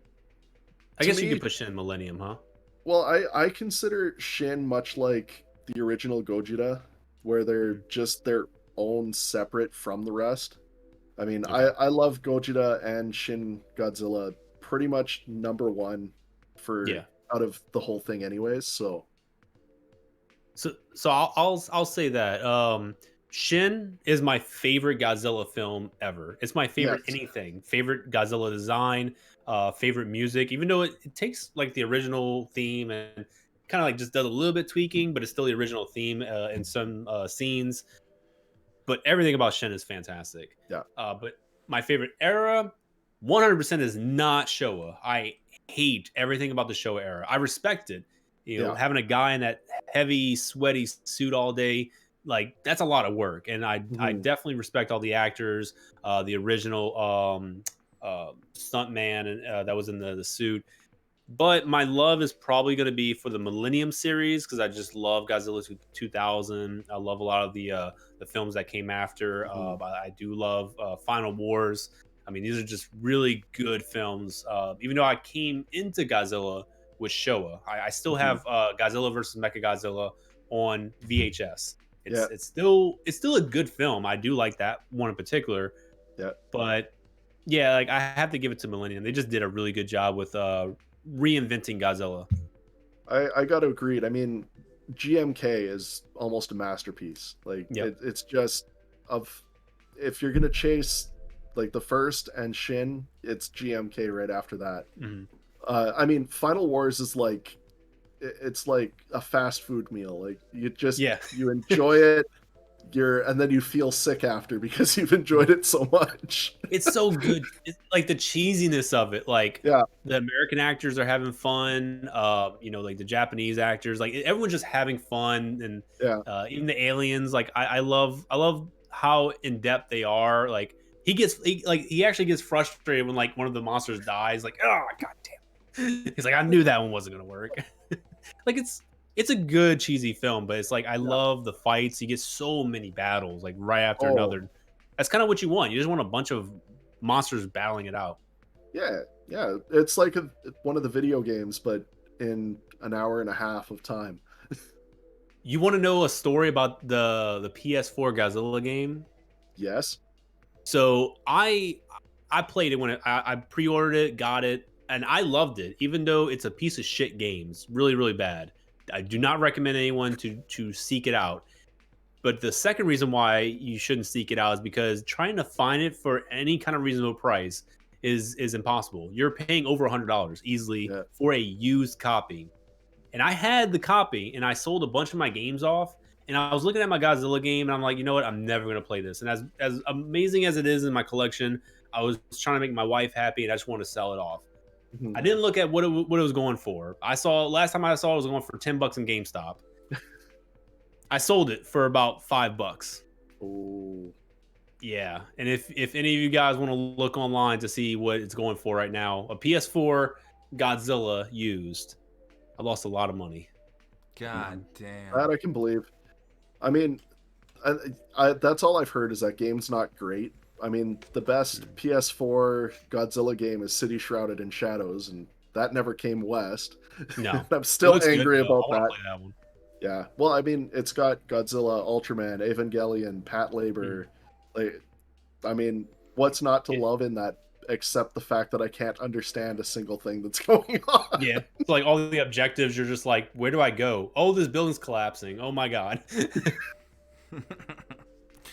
God. Yeah. Godzilla. I mean, I love Godzilla too, but I just don't know enough about him or the story. Her. I know her. I'm pretty sure Godzilla's a girl. I think the gender's always kind of been up in the air. I know Mothra is female. Mothra Yeah. has always been I'm female. gonna say it. I always just thought it was a progressive relationship. True, dude. Who knows, man? Yeah. Yeah. Could be it. I mean, before we divert from Godzilla, the whole thing going on right now is Godzilla versus Kong. Which side are you on?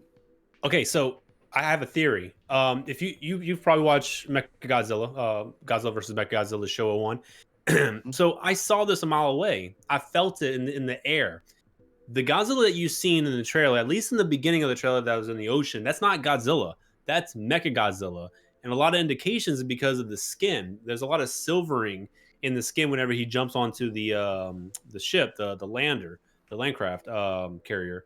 And in the claws, it makes a lot of like metal um, sparks whenever it hits it.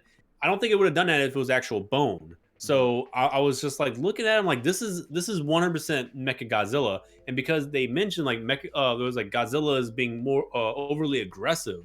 What I think is the Godzilla from the previous one, Godzilla, against King of the Monsters. Yeah. I think that Godzilla died. I think after the battle went to the ocean. I think it just died. They took the carcass of that Godzilla and they basically put it over the Mecha Godzilla that they created.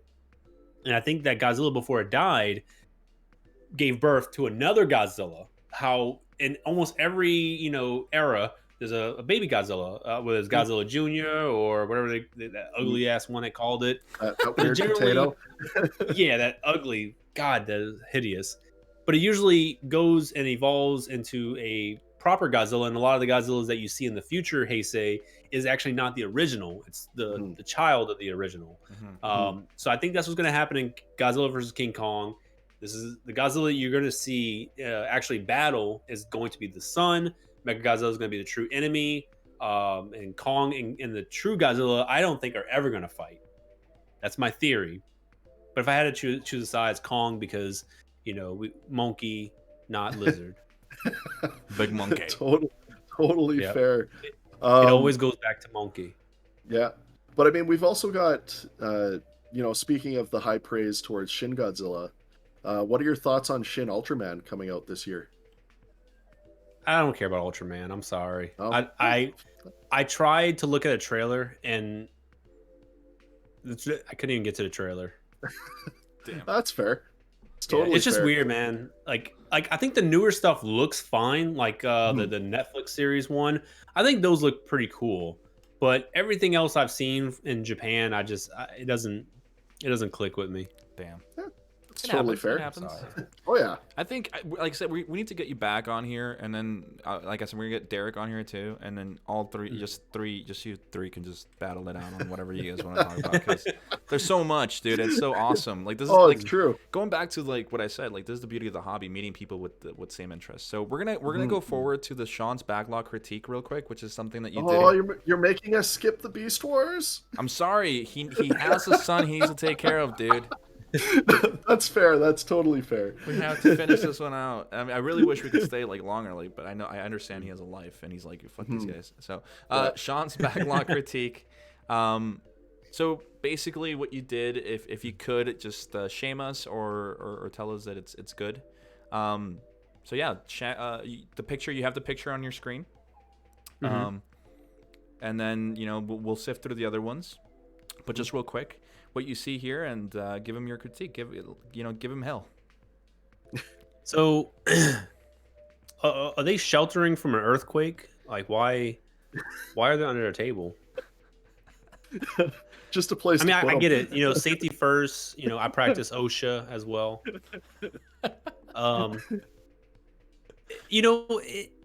It's a good beginning level backlog. I had something very similar when I first got into the hobby. So, it's actually pretty nostalgic to see something of this caliber. You have a lot of standards. I mean, I see some things that I can go find at my local dollar store. But if it's a project, then I completely understand if you're going to be doing something important with it. I do respect the master grade build strike. That's actually an uncommon master grade to come by. So it's a really good find. And I do respect the War Greymon because that thing is spiking up in prices rapidly.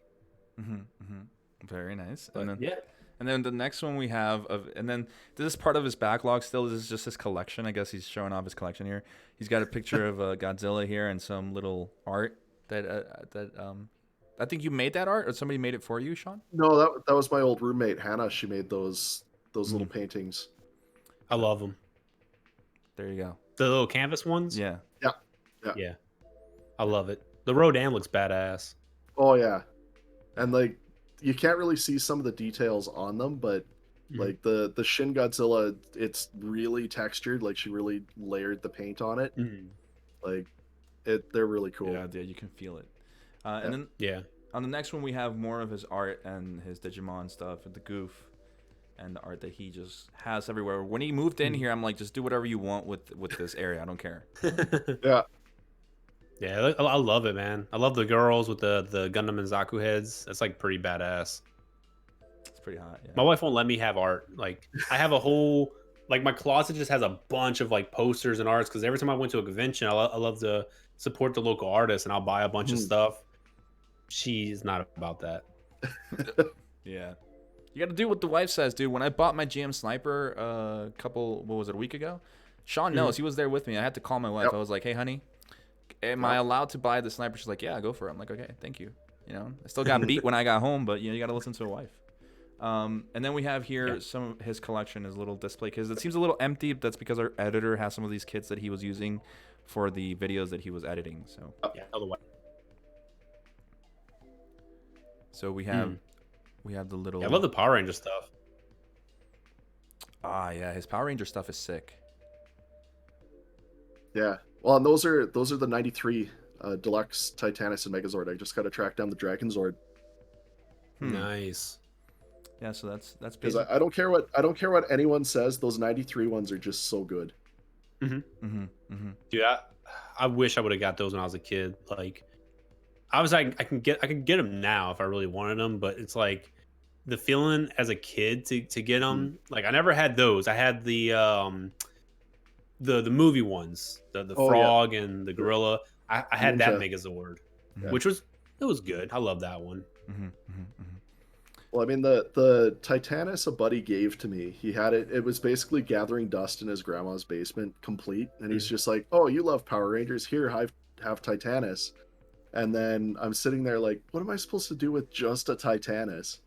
And luck had it that I went to the Christmas market that they have here in Calgary for the Comic Expo, and someone was selling the Megazord, and I hadn't had the original Megazord since I was a kid, and that thing was nowhere near complete. The Sabretooth had a leg broken off. like it was brutal. So I'm like, oh, a complete Megazord with the sword, not chrome peeling and all that. I was just like, yeah, I need to figure out how to get it, and so now it's just a matter of tracking down the Dragon Zord, and I've got the complete set. Yeah, nice. Yeah, that's gonna be beautiful once complete. Well, that's his backlog and his collection. So out of a 10, what would you give him? Look, nothing personal. It's all business. Yeah, it's all business, of course. I'm gonna have to give it a solid 5. It's like I see the passion, so that it kind of beefs up the score a little bit. But you got to up those numbers. I mean, you the rookie numbers. That'd be rookie numbers. Now that I'm less broke, I'm hoping to up those numbers. Yeah. We'll see what happens. Look, just do like I did, and you just work on the streets. Let the streets take you in for a little bit, and after you kind of get yourself on your feet, then you can actually get a respectable job. There we go. Well, I mean, I work for Canadian Tire. I can't get much lower. 5 out of 10. 5 out of 10.